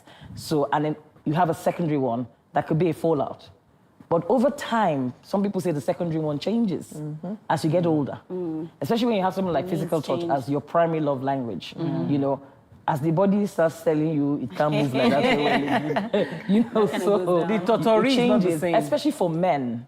Because over the age of 45, a lot of men may have problems with erectile dysfunction. Rising. Yes. So if his primary love language was physical touch, he will start reacting to that. And it may have nothing to do with the wife. He just feels ashamed that he can no longer be as athletic as when she first met him. Or the morning glory. Yes, so, it doesn't happen as readily. So he'll start to hide from her. It becomes a thing of shame. If your love language is Indian and mine is Chinese, you're not going to speak to me in Indian because I don't understand it. You have to learn Chinese, and I have to learn Indian. Yes. But the mistake we make is that I will speak my own love language to you and expect you to receive it. That language changes at some point because when you first met, you were both speaking Chinese. I just Chinese could be physical. Yeah, that's what I meant. I mean, I'm talking about the physical aspect. Well, half the time, if you are honest, if you meet a guy and he likes sex, you probably would, be freaky. Yeah, you play along because you are going somewhere. You're a woman. Let's tell the truth. He likes sex, so let me just learn the new tricks and everything. Then you now marry. And I beg, I've had children and everything. It's first weeks now. Wait, Dion, see what my take on this is different. You meet a man first, from the very beginning. You get attracted. There's some form of attraction, which a lot of times it's physical. A lot of first that's chemistry. Yes, that's chemistry, and then that starts to get you. Because you find out that even when you're, because when you know that there's something, this is me being very, whatever. Maybe it's this one. No, it's not. What you can hold it. But the truth is, you meet a guy, and you go home and you're thinking of that person. It's a physical thing first. Most times. Is it always physical? Yes, but it's really beyond that. Beyond that, yeah. I mean, I think we're taking it beyond like the initial chemistry. Yes. It is how do you express to me that you love me? Oh, do you understand? In the way that I understand. Yeah, that's what love languages are. So for some people, it's material gifts. So you give her, a nice big designer bag, and that translates to he loves me. or you spend quality time watching a movie together or whatever, go to the garden, whatever, and that means to you that he loves me. So it's identifying what it is for your partner. Another word for it is, what is your mumu button? What is that button that they press for you that gets you turned on? Yeah. Literally, emotionally. It's not really turned on not to say emotionally or sexually, whichever. But what I was trying to say when you made that comment was, at some point, especially as man and wife, when you start to lose it, it's not because he's having old man issues. No, it's either communication breakdown or you meet a guy first, he starts to spoil you. Because before any guy, you and I, we all know it, now let's be honest, the guy comes to toast you, he gives you this, he shows you that he's always thinking of you. Not about the designer bag, no, but he enters the store, picks up a card, picks up whatever it is, drops you a note. Those are things every woman wants to feel like all that you have in your head is my thoughts, me, okay? That is more than enough for you. But at some point, in marriage, it's no longer that. If you're not being as responsible as you should be, if you're not paying the bills and everything, it starts to wear out. You see, that's the thing. That's the problem. And you're not responding the way you used to when it was there at the beginning. Love is about a lot more than that. Exactly. You have young girls getting online and having these arguments about, oh, if he doesn't have money. But you have some people that will marry. He has money, Abby. He's spoiling you. It's not enough. Not enough. They're still complaining. He now doesn't have time. You have to discover for yourself what it is what is your own mumu button before you enter that I do. Then again, a lot of things are nice to have. There's nothing wrong with a man buying me, but some people, like my love language, my core love language is words of affirmation. I like you to speak to me in a way that affirms what we have. Yes. So it's nice to, of course, if you buy me an LV bag, I'll be very grateful. There are many things you do. Doesn't mean that is a way that I'll go to bed feeling loved. Okay, guys, let's be honest. You know, the whole reason of picking this topic was the fact that there's this song, if you don't get money, find your way. The truth is, today, there is hardly any guy that would believe a girl loves him. Except, of course, he has money. Because the girls want to see the money. So the guys are struggling to get money, to get the girls to love them. I don't really agree, because now the women are they have more money. More independent. What about when both of you are in school and you're falling head over heels? Exactly. What is going it's on not there? the money. It's not about money. You're both students, you don't have money. To be honest, money is nice to have. No, of course it's nice to have. But it doesn't sustain, obviously. There are many more things that women are looking for. But she's correct. Does money press that button for women? No, doesn't press it for me. I'll tell you honestly, I've seen women who make all these noise about money. Yeah. Then they find one, small boy, that just adores them. Gives them all the attention. And he has nothing. As long as these women have money, he has nothing. That's because the woman has no money. Guess what? It wouldn't last. Because at some point, that person but I'm just telling you, and I'm telling you that she doesn't need the money. It becomes a burden. The money is not what is doing her. She wants the attention. If she finds a man that has some means, but gives her the same attention that person is giving her, she might be a bit more accepted. Definitely. It's not the money that's worrying her. So that's whole if you don't get money thing, it's not really a thing it's back for me. then, but not now. Well, you people are a lot older, forgive me. So I beg your pardon, I'm only about 20 years older than you. Only 20. We were talking about this money thing, a while ago, and then someone asked me, so if the man you married today didn't have a car, considering that you had a car before, would you marry him? How would the relationship have gone? Would it have led to marriage? Is this something that you would have been open to? In fairness, I thought about it. If I was dating somebody that didn't have a car and I had a car, would I always be happy that he's driving my car? Would I say I'm a humble woman and drop my car and tell him, let's enter bus, since that is what you can afford? Okay, can I qualify? You wouldn't be attracted to him in the first place. Let's be honest. They always say in counseling, when we counsel marriage, the 3 marriage breakers: love, faith, sex, and communication. Sex, communication, and money. Sorry, my head. Now, your love languages are part of communication. Yes. How you communicate with each other. So those 5 things happen in that sphere, and that's the most important part. They said family was one of those deal breakers but in marriage. sex, very important. Sex, money, family. Money, very important. But love is not necessarily, when you say marriage is not necessarily about just love. Marriage is also about commitment. You can find 2 people together who are not crazy about each other any longer, But they stay in it. But they stay in there. Towards the tail end of my marriage, I was committed to the fact that I was married. So it wasn't a love thing, any longer, you know. You find women in, questionable situations, but they stay because of the commitment. So that's not what we are talking about. I'm not sure if it's because of the commitment, Dion. I think it's more because of the fact that you sit down and you remember the good times. Do you understand? And that kind of outweighs what you're going through, what your situation in at that time. So it makes it a bit more forgiving, honestly, because there's situations where, yes, he does this, he does that, but you ask yourself, but when he was like this back then, he was so kind of Can I throw a spanner in the works? It becomes a bit more forgiving. Would you love your guy if he wasn't bringing all the money, bringing in the bigger bacon? I would. Yeah, I would as well. I would. Yes. I mean, I think... go hard. I think, can we be honest? Yes. Go hard. Can never always... Well, I mean, I don't know. We're in a relationship where the man and women are both working hard. Things will not always be the same, where he's always bringing the major bacon or you are. Sometimes, you know, it's a synergy. So if we're going to be honest, it's not going to be sort of like that all of the time. What if you're in a situation where it's no longer a synergy, where, okay, things happen for him, he doesn't have it all, and you keep carrying and carrying and carrying. You know, let me give him an example of what you're talking about. I'm the one bringing all the money in the house. I'm paying the house rent. I'm doing everything. Now, I fill the fridge with beer, Coca-Cola, or whatever. Beer is his favorite. He's going to watch a soccer team. The soccer team on television. And he goes to the fridge and opens and takes up a beer. And I ask him a simple question like, you never drink rich today? It can turn nasty. Yes. Okay. Yeah. Oh, yes. It can turn nasty. I think that if it's the laxity, it depends on how he's taking it. Yes. Exactly. Because if I know that this is a temporary thing, you went... Thank you. They never take you well. For instance, if I see that, you're working hard at it, let's say you lost your job, God forbid, husband lost his job. You're making an effort. Well, God forbid that he lost his job. Why are you saying God forbid? Why are you saying God forbid? Because to be honest, I say to people that I prefer it that my husband earns more. Exactly. Because you have less drama. Yes. That's the truth.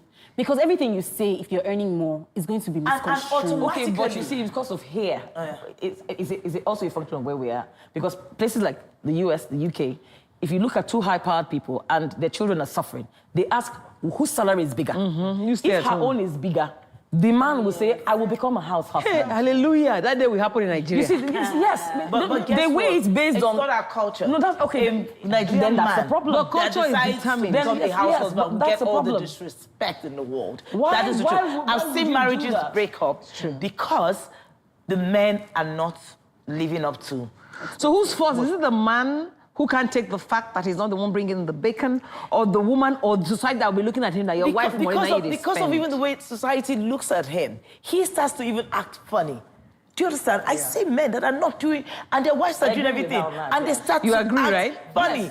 Yes. But he knows deep down that, but they don't care. This thing you're saying has reminded me of something. When my dad was working before, there was this lady that was she was the staff, and then the husband wasn't. And in the morning, he would wake up, take his gym bag, and he's off to the gym. This man has gone to work. And he's jogging. I know, we look out of the window and be like, this man. There's shame. Yes, and then at some point, there was a time that they had a fight. I think he had a fight with her mom while she was at work. He now beats the mom. Okay, but you see, that's the thing. All of what you're talking about things that have to do with, that keep marriage together. Now, what this is really about is love, whether you're married or not, if you're in a relationship, what are the things that speak to you? Even a relationship between two friends that are female. Oh, yes, value. Value. What makes you feel valued? What language, what speaks to you that makes you feel valued? Communication. You and your mother. Dion, in every relationship and in every form of communication, okay? Relationship between two people, you must add, what are you bringing to the table? Thank you. You must add value. Yes. Even in a normal relationship. If you're not adding value to my life, why am I your friend? The same thing with a relationship with husband and wife. So what is value to you, right? Is that what you're saying? Yes. What is value to you? Okay, I mean, like you said, right, like you rightly said, there are times when anything can happen where the man doesn't have it like he used to. But guess what? You're also still very responsible. You say to your wife, the person doesn't have money. Let me take care of this because you're fun. Not in terms of payment or I'm making sure that the kids are okay. I'm making sure that because I see you're working too hard. You come back from work. You ask the man. You make me food. I'm telling you, it will make me feel good. I wouldn't. But I do all the work. Then I come back and I have to cook for you. Then I have to open my legs at night for you. I know you're on your own. Not just. I don't. You understand? It's not fair. We'll continue from where we stopped. Okay. When we come back into the Welcome back to the lounge. We're talking about love languages, what communicates love and value to you as a person. Yes, I have this friend that used to, I think I used to try too hard, you know, so I didn't realize that she didn't value me as much. Aha! Yes. So we're taking away from husband level. Yes, I needed her. I was a little bit ill and she was in town and I needed her to just be there. You know, quality time is very important to me. You know, just be there. And she had other things she was more interested in. But and we've been friends. Yes, and we've been friends for over 2 decades. And that really hurt me. And I don't think we've recovered yet. We had to talk about it, but I don't trust her anymore. But do you know, it's the same thing. You see, I say to people in marriage, your husband is your friend. Yes. When you start to see your husband the way you see you and I are, then it helps the relationship, it makes the relationship healthier. But we in Nigeria, we tend to see our husbands as husbands. No, you cannot. Do you understand? That's you and your friend, your husband are very good friends. I think the question here is communication. Even with your friendship or whatever. Yes. Maybe you find out your friend doesn't really understand what is your mumu button. My husband knows my mumu button. Yes. Something as simple as popcorn. He brings it, they know that, in fact, that day you got me. Because I love popcorn. Exactly. What I love, you do it for me. Yes. But again, I keep telling my husband, he should start teaching classes, you know. Yeah. Because sometimes the men have to do some work. They have to, if you want a woman to be a particular way, it's only important that you talk. It's not sometimes. Tell her men always they need to talk. That work. You see, they need to talk. I use her as an example. I've watched herself and her husband. I've watched Anne and her husband as well. Anne and her husband have it's like a silent communicator. They look at each other and they understand. They know she says something and he says, I was just about to say that. You know, it's exciting to watch. She and her husband, like, it was one of your birthdays. I think came to the office. They go to mass together. Secret. Yes. You know, I've always admired both of them. I think, for crying out loud, they have too many children. So there must be something working. No, but isn't there evidence of how much we like? So he'd come in to get her for mass, and they said, come with us. You know, I hadn't been to Catholic mass in a long time. And when I got there, I was in between 2 of them. They put me to decide. They come, respect yourself. Don't divide what God. We had mass and everything, and we were going to lunch and everything. And she just turned to him and said, "Let me take Dion out to lunch and everything. I'll catch up with you later." It wasn't a problem. He got in the car. We just said they need to communicate. Men don't talk. No, men talk. But there's this thing with us in Nigeria, especially for we women, we have this Lord and Master view of our husbands. Not everybody. No. I know. I do not agree with it, but I see women. You hear women say, but how are you with your partner? You travel. No. Dion, that's what I'm saying. But there are two different sides. Dion, that's what I'm saying. No, Ebon, I'm saying to you what I hear a lot of. I mean, like, she knows now. I know. I travel. I do. You know. I hear my friends say to me, Didi, your husband spoils you. He lets you. He allows you. He allows you. And I'm like, no.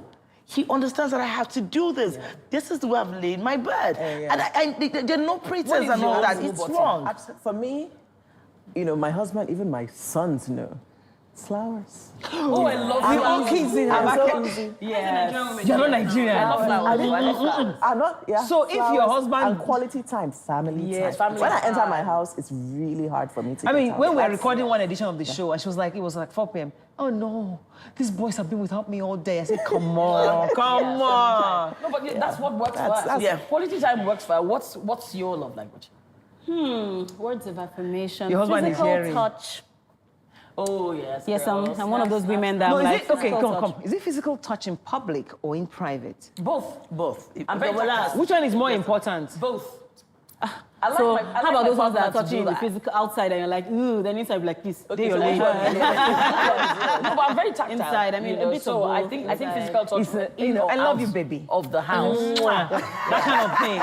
So people will be jealous when they see it. But when we're talking about love languages, I also think that there's something that we have to identify for a couple, let's say, or even friendships. There are fillers and drainers. Yes. So Please there are things explain that to me. fill you up, there are things that make you feel relaxed, rested, and all of that, and there are things that drain you. So I think that in communicating with your spouse, I learned this recently, so we had to itemize these things. What are your feelers? What are you? No offense, if I write your name as my drainer, maybe the way you rant. Like what I think my husband said was, Anne, when you are cranky, drainer, feelers. So I think that in also building togetherness and friendship in marriage, you should have feelers that are together. Because I realized that one of the things that we did was we had feelers on our own, independent feelers. Okay, so you had to didn't communicate them to each and other. then, yes, I never ever thought about it like So what we say at the end of it is communication is what's key to all of these things. Whether it's husband and wife or boyfriend and girlfriend. To be able to talk to each other and say, this communicates this to me, value, this adds value to me, you know. But I also think that when a man understands that a woman should be able to express herself wholly, it totally helps the relationship. Yes. Don't hold back. You're angry, say it as it is. That, you know, be yourself. I see a lot of relationships where women are afraid to express themselves for fear of, oh, my mother will not. No. Which mother? My husband will not take it. No. Be yourself. Voice out. Because you see, because when I can scream and shout and say, I don't feel like I'm holding back on anything. And it relieves me. It's healthy. I think it's a training that we received there because even in sex... Training from who? The culture. Even in sex, a lot of women my age... cannot express exactly what they can't want. tell their husbands what to do with their This bodies. is my bodies. Yes. This is No, what let me excites tell you about that me. one. The truth is, you know, when you say tell your husband that I like it like this, upside down. You say who taught you? Where you for Lena? Yes, No, where but you for Lena? No, but that is what So we are worried. We are worried. No, that's what we but think. that's not a good thing. That's So we not- shouldn't yeah. avoid what isn't a good thing. You should be able to tell your partner, this is how when you brush your hand against my nape, this is what this is how it makes me feel. When you whisper whisper in my in ear. my ear. But I have a question, right? What about the men? Do they feel a little less than men when they express meet up. that they That's need important. it, you know? That's important. Is that a problem? Is it difficult for them to communicate? I think for us women, because we know that men, anyhow, in and out. No, that was bringing Do to you sex understand? now. That's what we're going to sex. But besides but sex, for a woman, I always say to men, Hang on a it second. takes a whole lot to get a woman. You see, we're going to have that to take point. this conversation out of the lounge and back online because we have to. Oh, it's this such is an not interesting thing fair. that we need to finish Finish it it, on today. So I need to get your final thoughts on this. What do you think? What communicates value and love to you? Tell me quickly. For me is affirmation, like she said. Yes. Totally. Okay, what's for you? appreciation and telling me where I've gone wrong and where I've gone right. Okay, young lady. Tell me that you love me if you do. I don't want to just assume. It makes me feel good to hear it all the time. I love you, I love you, I love you, I love you. Yeah, for me, it's quality time and the ability to be vulnerable. Like you will find me, because I'm a pretty strong woman, and I rarely put myself in a position where I need to ask for anything from anybody. Yeah, it's always, but when I'm in that place where I can break down and cry with you, whether you're a woman or a man, your husband, and be vulnerable, that is my space That's of love. the love language. Well, join us again now. We can continue conversations online at TW Conversations. Yeah, right. On Instagram. Tell us your thoughts. Tell us what your love language is and how you express it. About this. Well, my love language is quality time, like she said. I love to spend time with people that I love, male, female, children. I know you love intelligent people too. Until we come back again another week.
what's up, guys? You're welcome to another edition of Plus Event, and I remain your host, Ifeoluwa Oshuke. Your absence isn't an excuse anymore, as Plus Events is all you need, as we bring you the glitz, the glamour, and loads of fun. Oh, definitely. Right, no question. He's a living legend.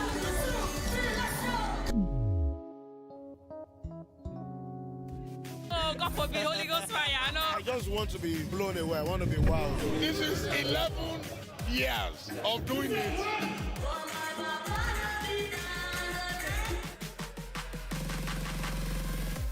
I'm surrounded by so much positivity.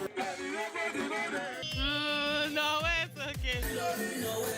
Yo, what's up, my people? It's your boy Starboy Terry. You're watching Plus Event on Plus TV. Stay glued to Plus TV Africa every Saturday and Sunday, 4:30 p.m. West African time.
Increase the reach of your events or business services. To advertise on Plus TV Africa, please call 0906 000 5719 or 0909 040 8408, or send an email to marketing@plusttvafrica.com. Plus TV Africa. Big stories live here. There is no voting on social media. To vote, you would require a permanent voter's card. To get your PVC, visit cvr.inecnigeria.org. Create your account with a valid email address and start the registration process. An activation link will be sent to you. Click on the link and activate your account. Fill out the form, pick and submit a convenient date and time for your biometrics. Print the application slip, which should have your QR code. On the appointed date, go to the nearest INEC office for your biometric capturing. Thereafter, you will get a registration slip to pick your permanent voter's card when ready. Get your PVC today. This message is from Plus TV Africa.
On Plus TV News now, Vice President Professor Yemi Osinbajo declares intention to run for president in 2023.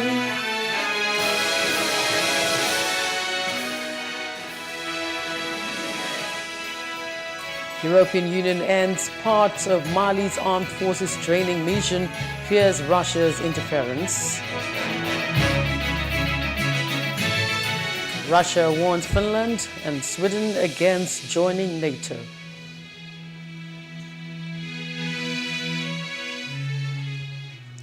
Good evening. I'm Loretta Chiogo.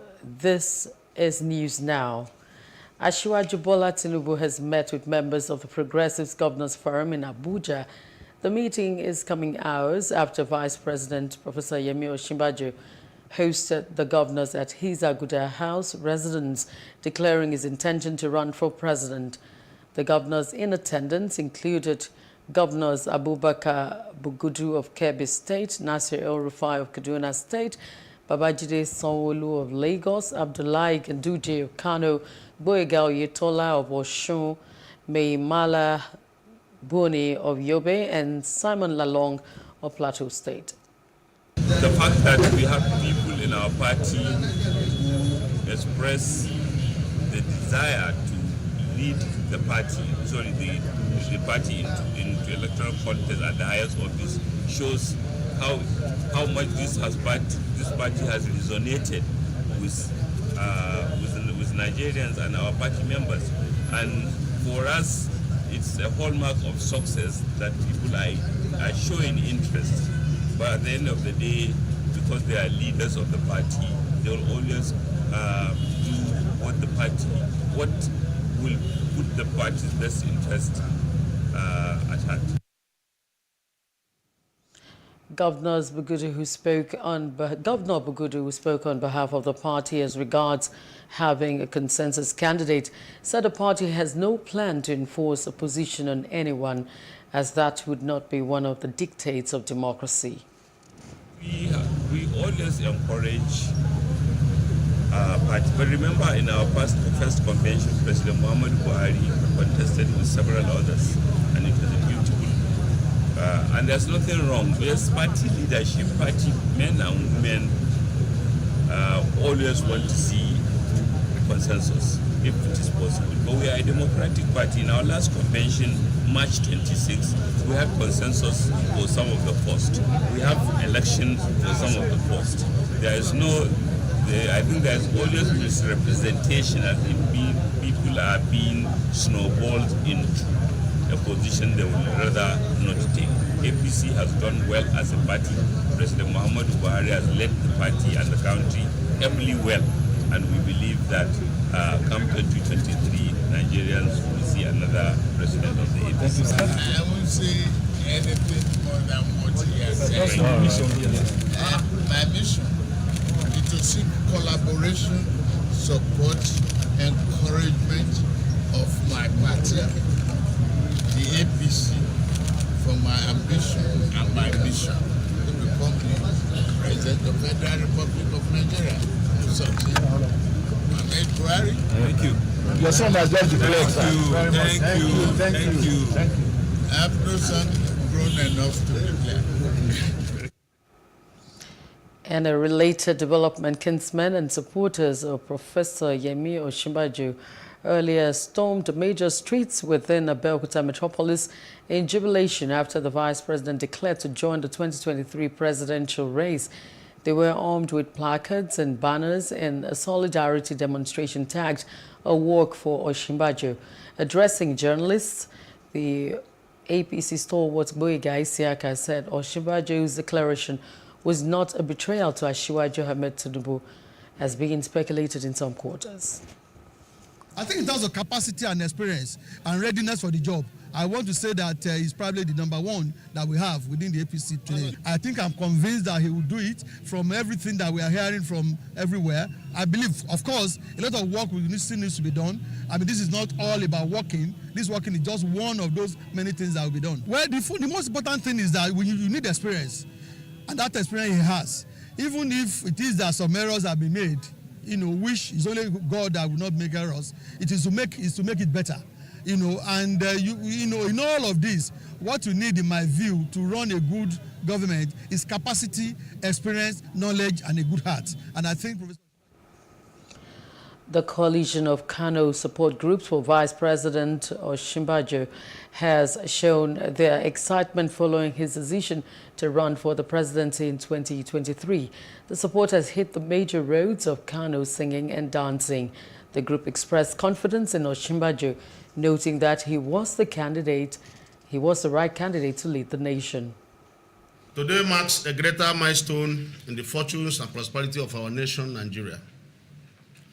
We, the National Coalition Group, NCG, having placed a clarion call on Professor Yemi Osinbajo to contest for the converted seat of the presidency of the Federal Republic of Nigeria, we wish to use this opportunity to say thank you, Mr. Vice President, for answering the clarion call to run for the presidency. He's convinced in your cerebral embodiments as a senior advocate of Nigeria, as a professor of law of evidence, with years of experience, with 7 years experience as vice president. Nigerians are tired of experimentations in the presidency of this country. And we are suing for continuity, experience, courage, and winning qualities.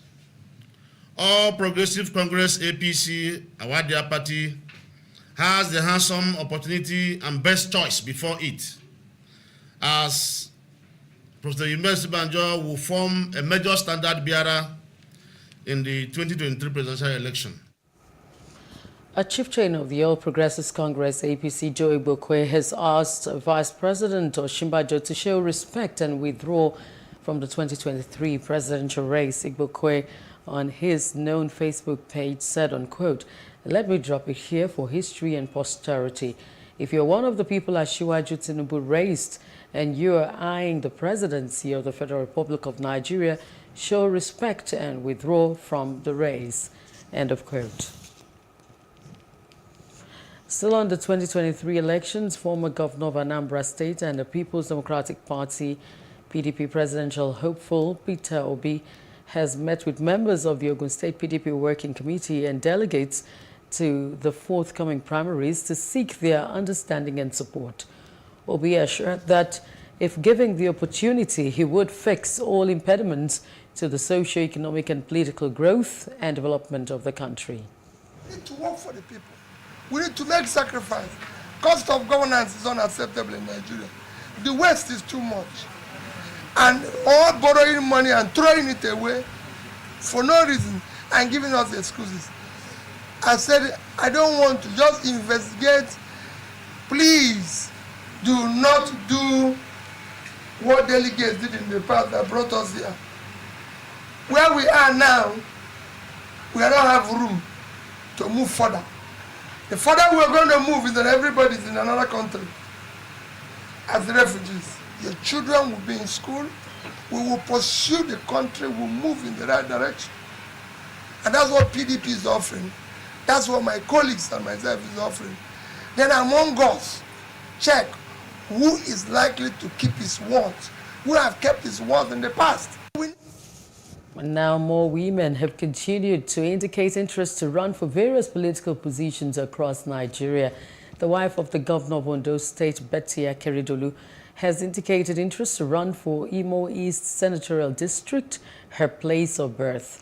Speaking at the palace of the traditional ruler of Obo, Abo Mbise, His Royal Highness Eze Aduku, Betty promised to ensure women were not relegated to the background if elected as senator representing Owerri Zone. I want to contribute to well-being of my people. And this is about leadership. A cross-section of Nigerians who have exercised their civic responsibilities by voting during the election says though the process is usually stressful, it is worth it as it gives a sense of fulfillment as a citizen. In this report, our correspondent Jacinta Obioku x-rays ways of ending voter apathy. One responsibility of citizens is voting. The law does not require citizens to vote, but voting is a very important part of any democracy. By voting, citizens are participating in the democratic process, but when not, they hand over political power to views they may oppose. While some say they are not confident in the election process in the country over the years, others believe it is their right to choose who governs them, irrespective of the cumbersome voting system. It will make me feel fulfilled like a Nigerian because I voted for the person that I needed and they gave me the person. That was 2011 when Goodluck and Buhari, the first time. That was nice. I voted and I enjoyed that time because it was free and fair election. Well, normally in this country, we just vote. We try our best to vote. So if you vote and it turns out negative, you try again another year. I have voted before several times. I can't count it. So, and why we are voting is because if I'm voting for somebody, I'm voting because I want the person to lead us very well. I'll still continue to vote because I believe one day everything will change for good. My perception concerning our election is that our vote doesn't count. So, but I felt if you continue saying that, we won't go anywhere. So I decided to go out and then cast my vote for who I voted for. Political analyst Professor Sani Fege shared his voting experience, which he believes has been worthwhile. He spoke alongside Babatunde Olaoluwa, who is an executive member of the All Progressives Congress in Lagos State. My first time of voting was in the Second Republic. That was 1979 when I was a graduate assistant. At that time, there wasn't much hassle in terms of voter registration. It was quite arranged, okay system. The process was smooth, and the people were elated. We were well educated in terms of what was expected of us as voters. The political parties campaigned vigorously to enlighten the electorate.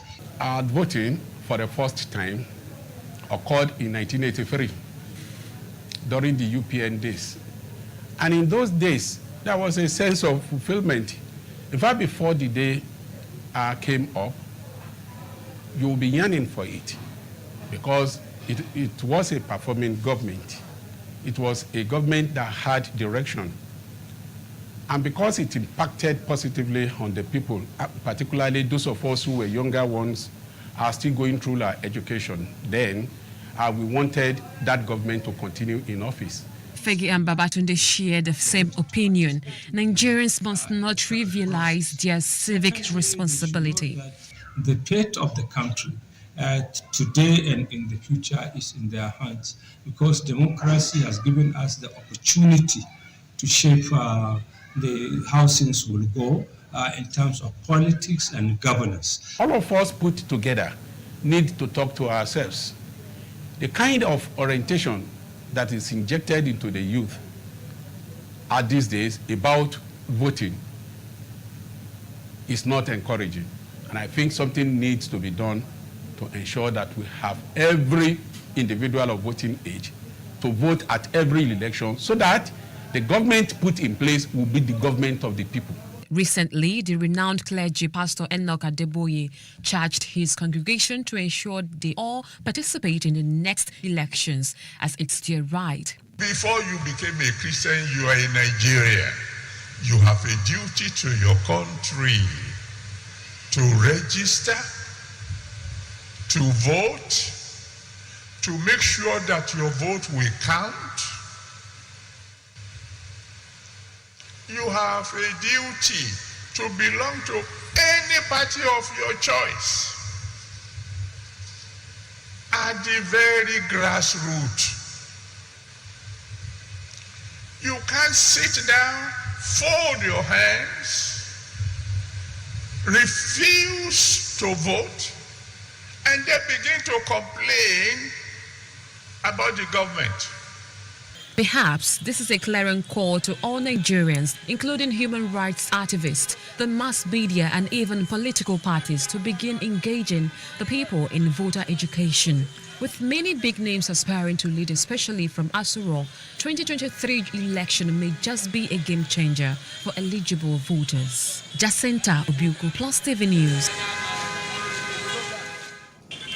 Bandits have abducted a university student and one other person at Gwantu Kumi community, the headquarters of Sanga local government area of Kaduna State. The bandits also injured one other person who was taken into an undisclosed hospital for treatment.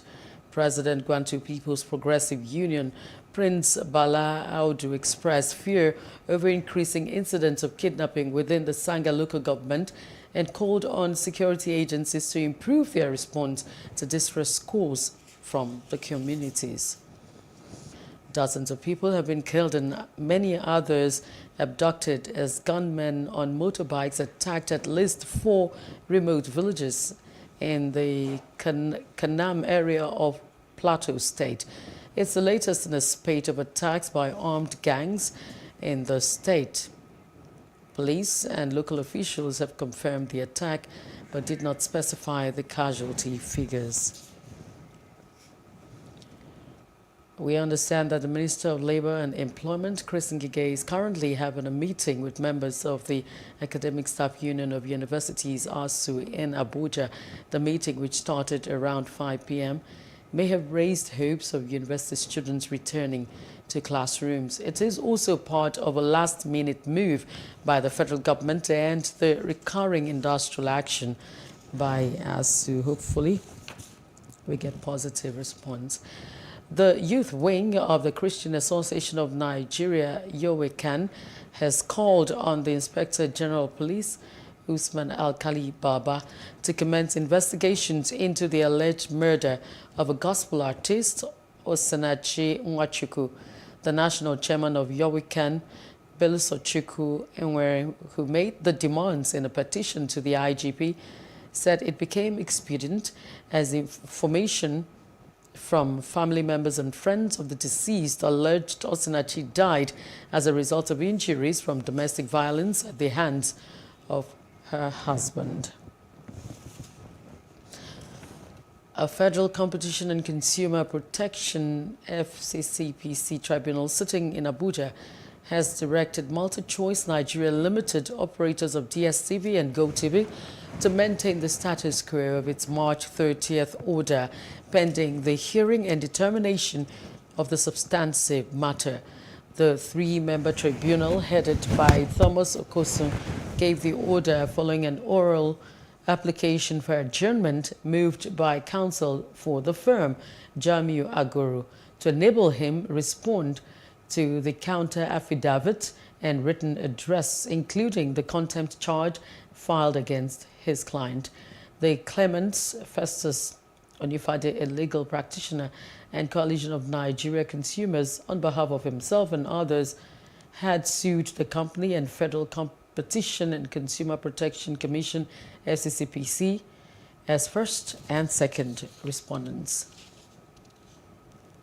A lot of sensitization and advocacy would impact positively and help to reduce all forms of criminalities involved with irregular migration. This was the view of the Federal Commissioner, National Commission for Refugees, Migrants, and Internally Displaced Persons, Iman Suleiman Ibrahim. He was addressing United Nations country team and other development partners in the migration sector in Lagos earlier today. Plus TV News correspondent Loviku Koyedoko now reports.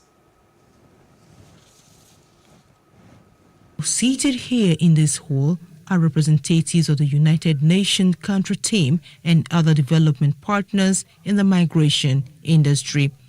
The forum is a preparatory and a voluntary review of the Global Compact for Migration to prepare for the regional reviews and International Migration Review Forum, which would hold in May 2022 in New York. Honorable Sulaiman Ibrahim is optimistic that with the right policies in place, the society will be better for it with regard to issues of irregular migration. Irregular migration is detrimental not just to the government but to the whole society, because we end up with victims, we end up with a lot of irregularities, we end up with drain of finances, we end up with all elements of abuse. But when we do it the right way, it benefits the whole of society as well. So that's what we're working towards collectively with our partners, every stakeholder, to ensure that migration is done regularly and for the benefit of all. The Global Compact is actually a document that was developed through a whole government, whole community approach, ensuring participation of the member states for various countries, ensuring participation of CSOs and all the different actors who need to work within the migration space to see, as the minister had mentioned, that we have safe ways in which people can be able to migrate. Because migration in itself is something that people do because of their aspirations. And they do so because they have interests in traveling from one place to the other. But the issue is for them to do it safely, for them to do it in a dignified way, in a humane manner, where their rights are also not infringed. Participants at the event called for societal support to meet up with challenges of irregular migration. In terms of irregular immigrants, it comes in through our society. So we need societal support to meet up this challenge. Create awareness, and let the host community know that these persons have plight and we should not discriminate on them, and we should do all that we can to protect their rights. And yet again, like we train in, for example, the security agencies, of the need of mainstreaming human rights in everything they do. Everybody has a role to play when it comes to regular migration, and we should keep informed, we should be aware, we should be alert, and we should ensure that we support migration management and also development in the Federal Republic of Nigeria. Recall that the process of the Global Compact for Migration, GCM, began in 2016 during the United Nations General Assembly to address a large movement of migrants and refugees. The General Assembly adopted the New York's Declaration for Refugees and Migrants, which saw member states commit to developing a global compact for safe, orderly, and regular migration. From Lagos, Love Ikuku Oyedokun, PlusTv. It is a Black Monday for travelers, boat drivers and owners of the Bonny Bile Nembe jetty in Port Harcourt City local government area of River State.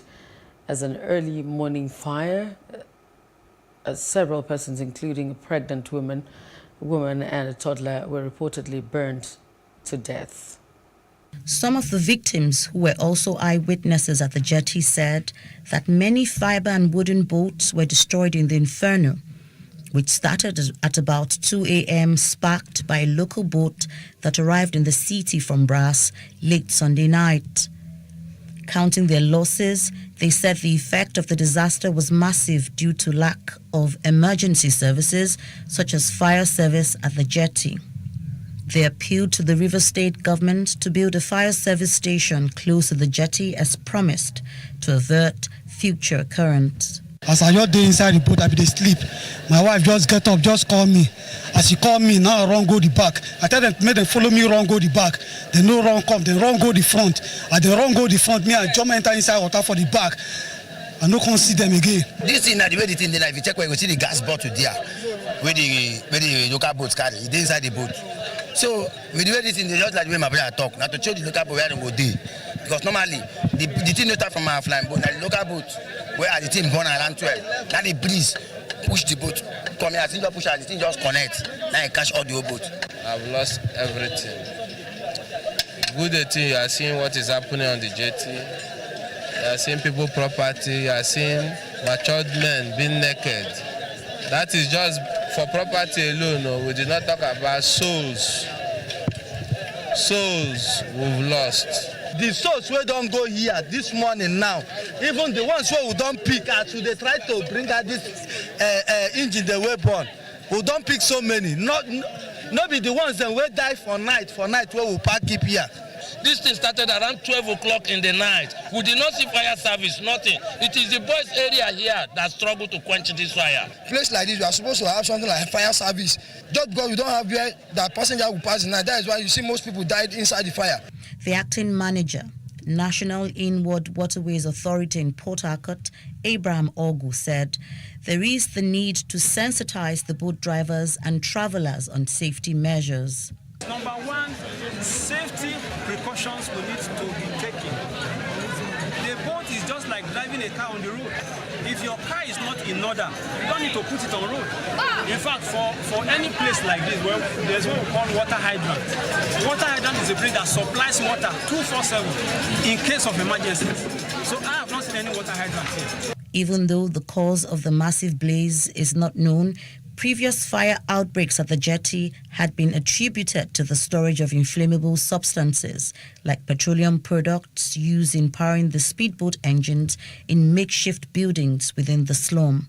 The jetty is usually a busy transit point for thousands of residents traveling from Port Harcourt by sea to Bonny, Bilie, Nembe, and other riverine communities. Nigeria has been in a grip of an intense heat wave over the past few months, as climate change experts say there won't be a relief if necessary actions are not taken to tackle climate change. The weather condition, which began in the month of February, may have exposed many Nigerians to a number of health risks. Plus TV News health correspondent Ngozi Kalhaichesi has more in this report.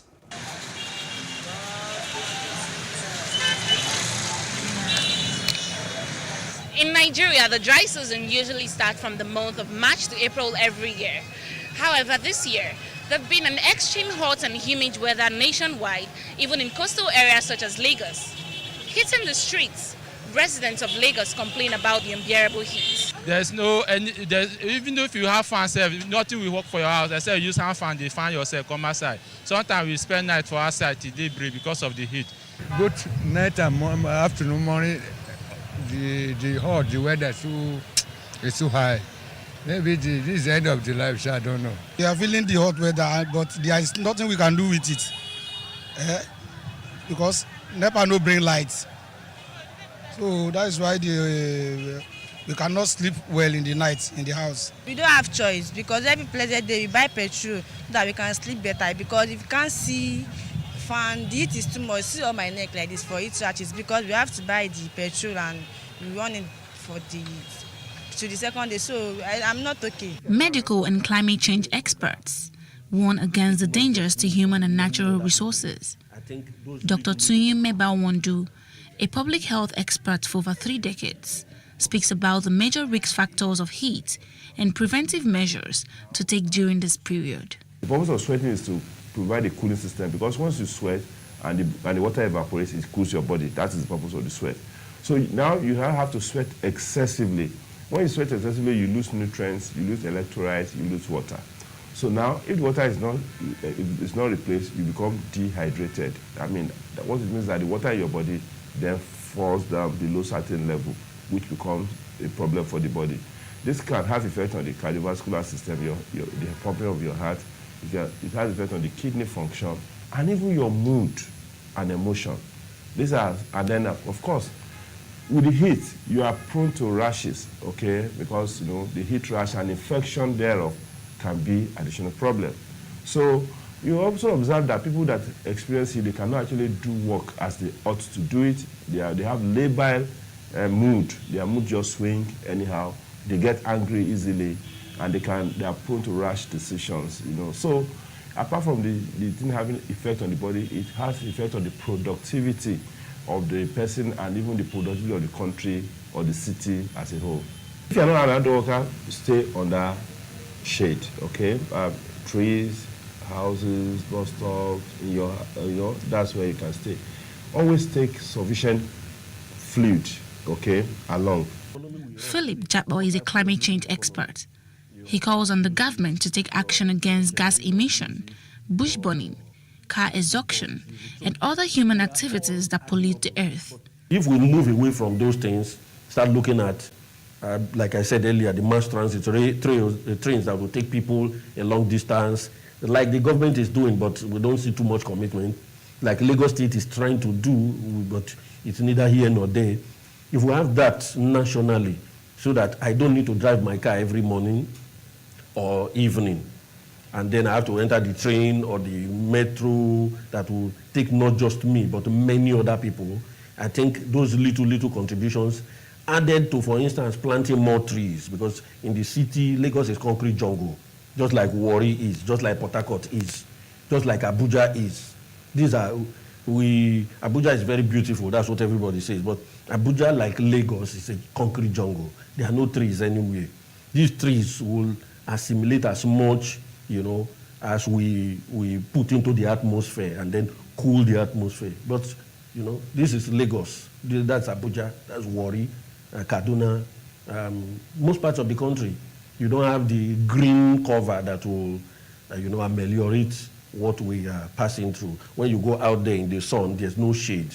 So you take all the dangerous rays coming from the sun and no protection.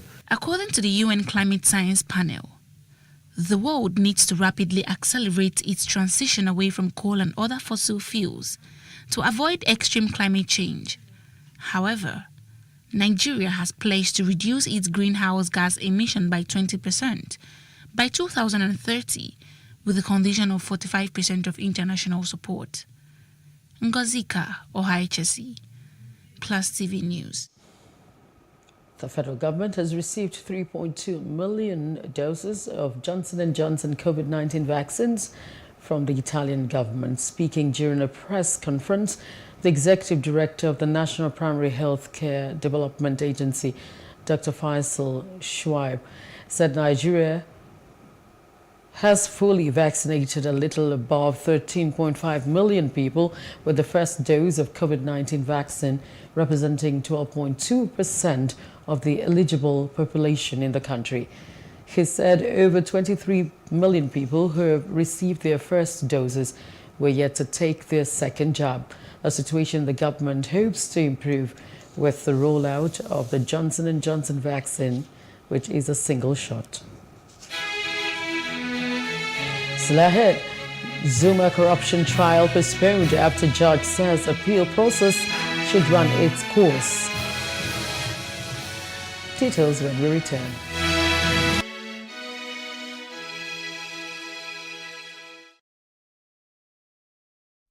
Creative Industry Power presents one event, 4 locations, 7 days, 10 countries, 168 hours of fun in the city of Lagos.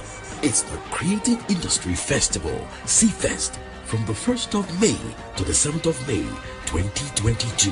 Get ready to rock and be rocked the creative way. For more details, visit www.festival.creativeindustrygroup.ng.com.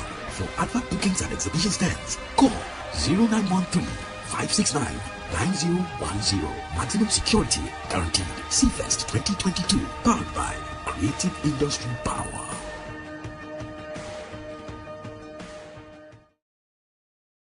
Supported by PlusTvAfrica. Life can be fun and rewarding, but it also comes with some risk. As in business, you win some, you lose some. And that's why you need to be wise in the choices you make. It's like placing a bet.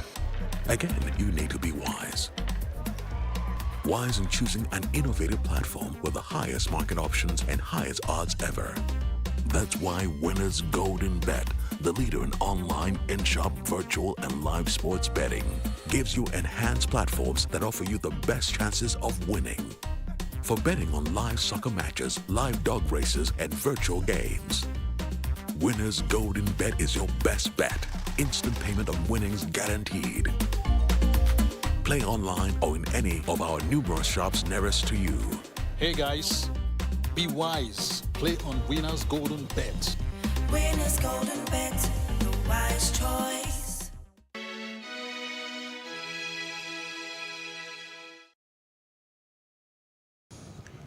Welcome back. Other parts of Africa, the March 23 movement, M23 Rebellion, has announced its withdrawal from the villages that came under its control at the end of the week in the Eastern Democratic Republic of Congo. The group said it wants a peaceful resolution of a crisis, calling the authorities to start a fruitful dialogue. The fighters also expressed their intention to hand over to the Red Cross of the Congolese army captured on the front line. The fighters took control of a dozen villages in the Rutshuru territory in North Kivu province, which made tens of thousands of villagers flee for their lives to the center of Rutshuru and to Uganda. The European Union says it is stopping its military training mission in Mali, but will keep a presence in the Sahel region, where jihadist attacks have been spreading in recent years.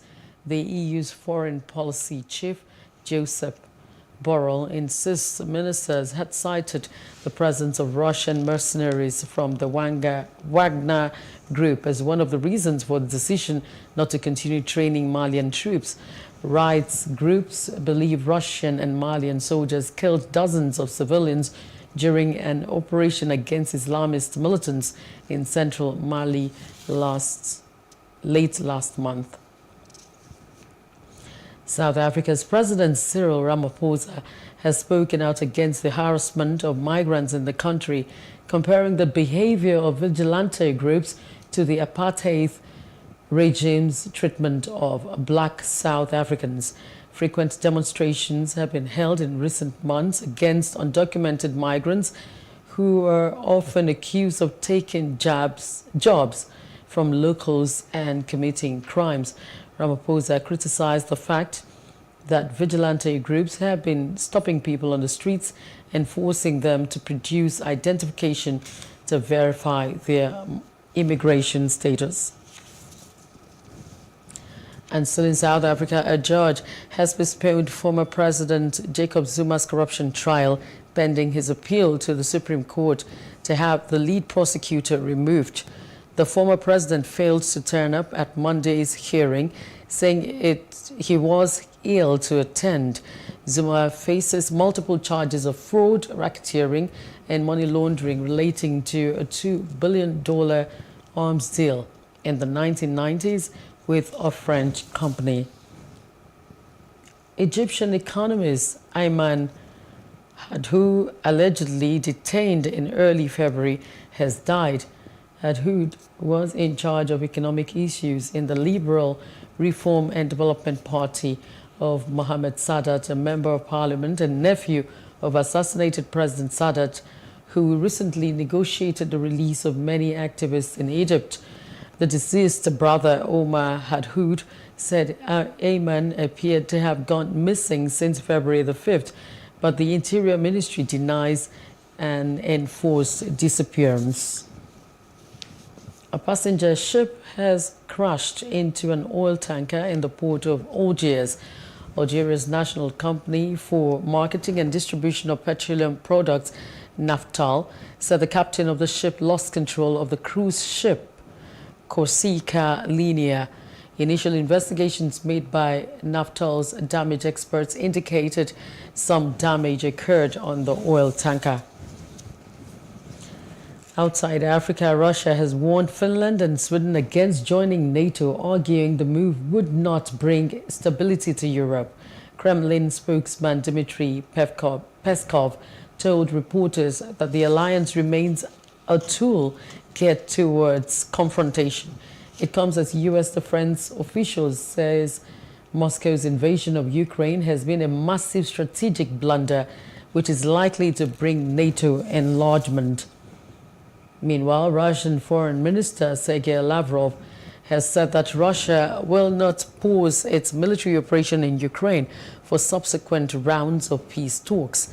Russian officials said peace talks with Ukraine were not progressing as rapidly as they would like, and have accused the West of trying to derail negotiations by raising war crimes allegations against Russian troops in Ukraine, which Moscow denies. Lavrov said he saw no reason not to continue talks with Ukraine, but insisted Moscow would not halt its military operation when the sides convene again. And still on the Russia-Ukraine war, Moscow has taped a new Ukraine war commander to take centralized control of the next phase of battle after its costly failures in the opening campaign and carnage for Ukrainian citizens. The country chose Alexander Dymachov, one of Russia's most experienced military officers, and according to U.S. officials, a general with a record of brutality against civilians in Syria and other war theaters. But the White House National Security Advisor Jake Sullivan said no appointment of any general can erase the fact that Russia has already faced a strategic failure in Ukraine.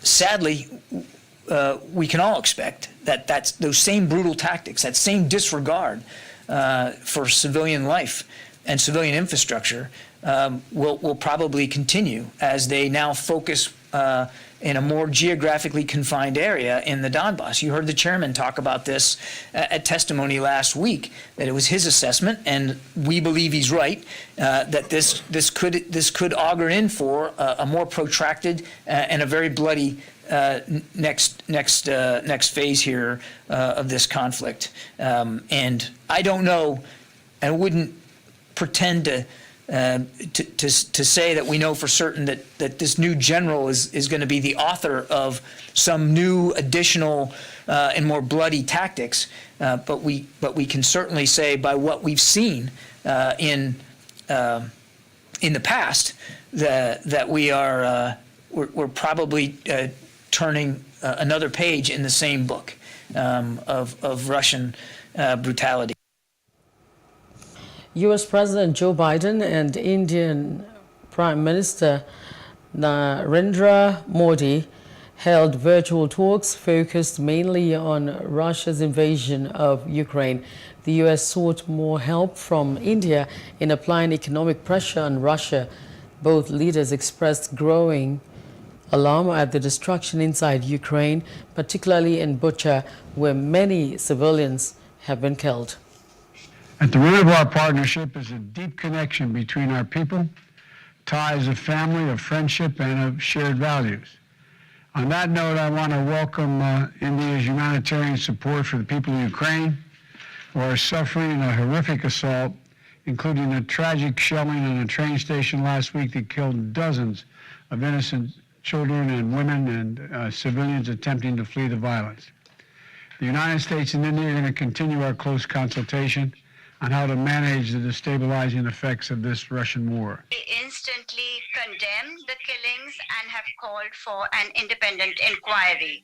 We hope that the ongoing discussions between Russia and Ukraine will lead to peace. Excellency, we have also emphasized the importance of the security of civilians in Ukraine and the unhindered supply of humanitarian assistance to them. And you mentioned this, in fact. On our part, we have sent medicines and other relief material to Ukraine and to its neighboring countries.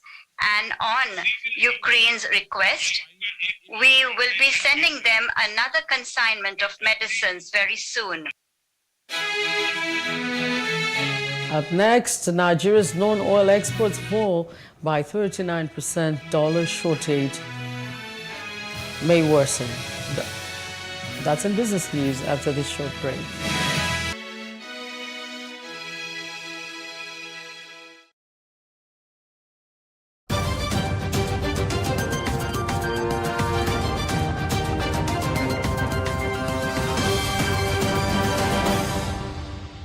And in business news, the Nigerian exchange listed new securities worth about 3.4 trillion naira in the first quarter. The new listings included a $4 billion Eurobond issued by the federal government. Now, listing report provided by the NGX indicated that the issuance listed across the bonds and equity market. The capital market continues to provide access to capital to fund growth initiatives. Under the NGX bond market, the federal government dominated issuance, raising about 589.05 billion naira locally and listing $4 billion in the Eurobonds. Companies also leveraged the low yield environment to fund expansion objective and pursue debt refinancing, raising a total of 35.3 billion naira. The federal government has commenced reconstruction of the Eastern Rail Line, which links Port Harcourt with Maiduguri. This was disclosed in a statement by the Transport Minister, Rotimi Amechi. He stated that the federal government's first target is to get track laying from Port Harcourt to Enugu completed. No fewer than 2,256 depositors have lodged complaints against their banks with Chartered Institute of Bankers of Nigeria. It's on transaction totaling 368.9 billion naira and $428.7 million, 177.05 billion naira on their account. The institute, however, said that it had been able to resolve 2,206 of the reported cases. It also said that the total amount awarded on the cases were 30.65 billion naira and $19.48 million since the inception of the tribunal. Now, Nigeria's non-oil exports have fallen by 39% from 6.914 trillion naira to 4.194 trillion naira in 10 years. Specifically, figures show that the 4.194 trillion naira non-oil export recorded in 2021 is 39.34% lower than the 6.914 trillion non-oil exports recorded in 2012. In 2012, Nigeria's total export amounted to 22.446 trillion. Out of this number, 15.531 trillion naira was crude oil export, while 6.914 trillion was non-oil export. The non-oil exports comprise 30.8% of the total export that year. However, in 2021, the nation's total exports were estimated at 19.057 trillion naira, with the non-oil segment occupying 4.194 trillion naira. The non-oil export comprised 22.07% of the total exports in 2021. And that's it on Business News. Many thanks for watching. I am Messi Bopu. Have a good evening.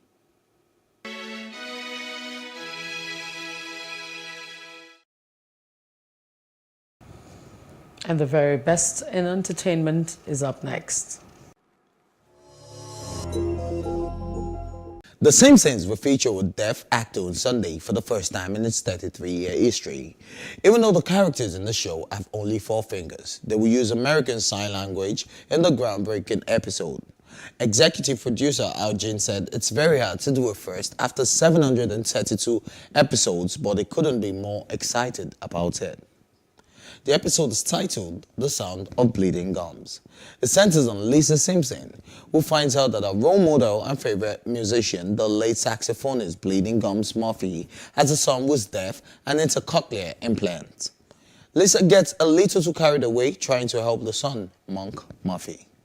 Oprah Winfrey has lined up a new special at Netflix, this time with Emmy winner Viola Davis.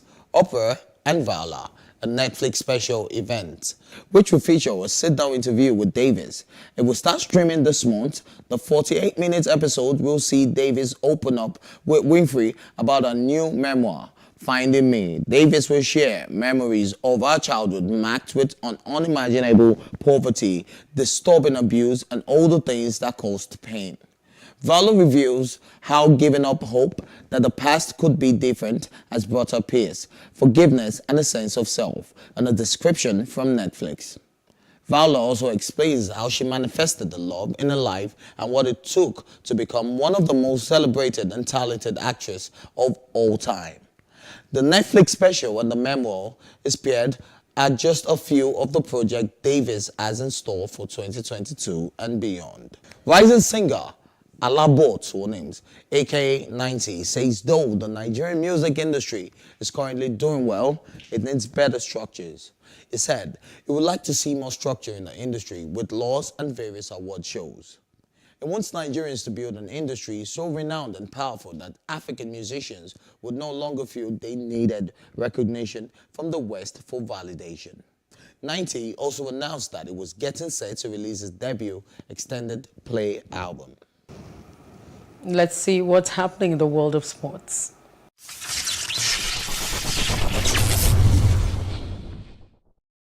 Hello and welcome to Sports News on PlusTV Africa. Following the failure of the previous coaching staff to qualify for the 2022 FIFA World Cup in Qatar, the 1980 Africa Cup of Nations winner Segun Odegbami has expressed his displeasure with the hiring of a foreign coach for the Super Eagles. Odegbami is concerned that the NFF's body language points to the hiring of yet another foreign coach for the Super Eagles, especially since the previous one failed to win any kind of title with the team. The Eagles last won the Africa Cup of Nations in 2013 under homegrown Stephen Keshi. And Odegbami is convinced that allowing NFF's poorly constituted technical committee to appoint an unproven European for the Super Eagles just a few months after sacking the last one could spell doom. Except there has been a foreign coach in waiting, given the manner the team's technical crews were sent packing. This is already an accident waiting to happen, the former Shooting Stars forward wrote in his column. Now, the Brooklyn Nets secured 7th spot in the Eastern Conference, beating the Indiana Pacers 134-126 on Sunday. It topped off an excellent week for the Nets, who won their final 4 games to surge up the standings and book a play-in showdown with the Cleveland Cavaliers. Kyrie Irving scored 35 points, with Kevin Durant getting a triple-double of 20 points, a career-high 16 assists and 10 rebounds. Kyrie, it's a buzzer! Man, that thing was in the air for a long time. Durant, great pocket pass for the slam. Boy, Durant, and nobody's going to stop that punch. Indiana gets the turnover. Healed, and it's a 6-point game with 1:26 to go. Halliburton comes to double on Durant. Inside, Brown with the slam. And another dime drop for KD. Now, Riley Opelka downed fellow big serving American John Isner in straight sets to win the U.S. Men's Clay Court Championship title on Sunday, April 10th in Houston, Texas. Opelka, who gained the only break of the match in the first set, saved 3 set points in the second set tiebreak, fighting from 6-4 down before securing 6-3, 7-6-7 victory. The match between Opelka's 6'11 and Isner's 6'10 saw the tallest ATP Tour final in the Open era, as Opelka claimed the 4th career singles tour title and first on clay.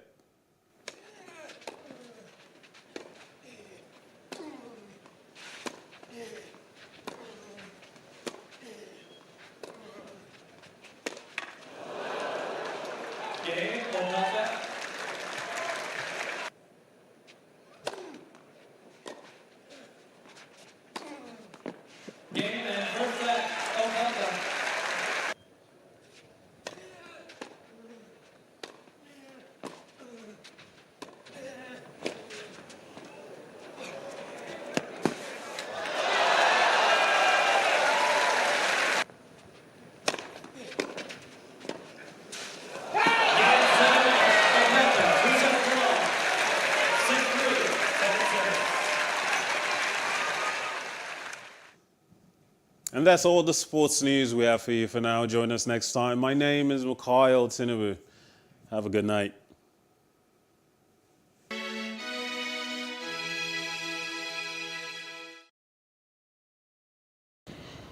And before we wrap up the news, one of the top trending news of today is that the Vice President, Professor Yemi Osinbajo, has declared to run for president in 2023. Take a listen.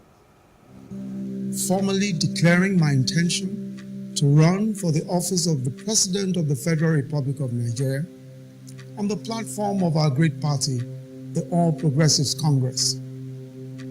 If by the grace of God and the will of the people I am given the opportunity, then I believe that first we must complete what we have started, radically transforming our security and intelligence architecture, completing the reform of our justice system, focusing on adequate remuneration and welfare of judicial personnel, and ensuring justice for all and the observance of the rule of law.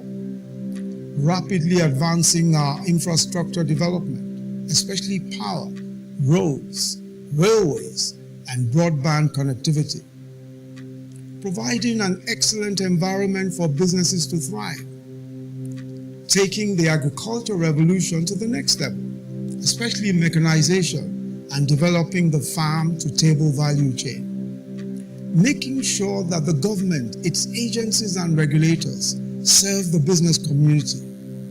Creating a tech economy that will provide jobs for millions of young Nigerians. Enhancing our social investment program to a full-scale social welfare program. Completing the promise of lifting 100 million Nigerians out of poverty within this decade. Completing the task of ensuring that all Nigerians, male and female, attend school.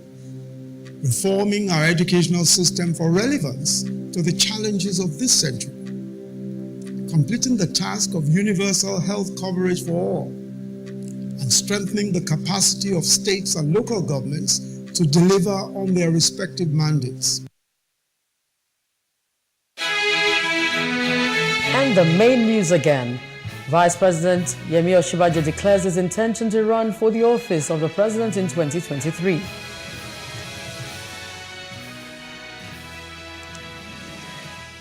EU ends part of Mali's armed forces training mission, fears Russia's interference. And Russia warns Finland and Sweden against joining NATO.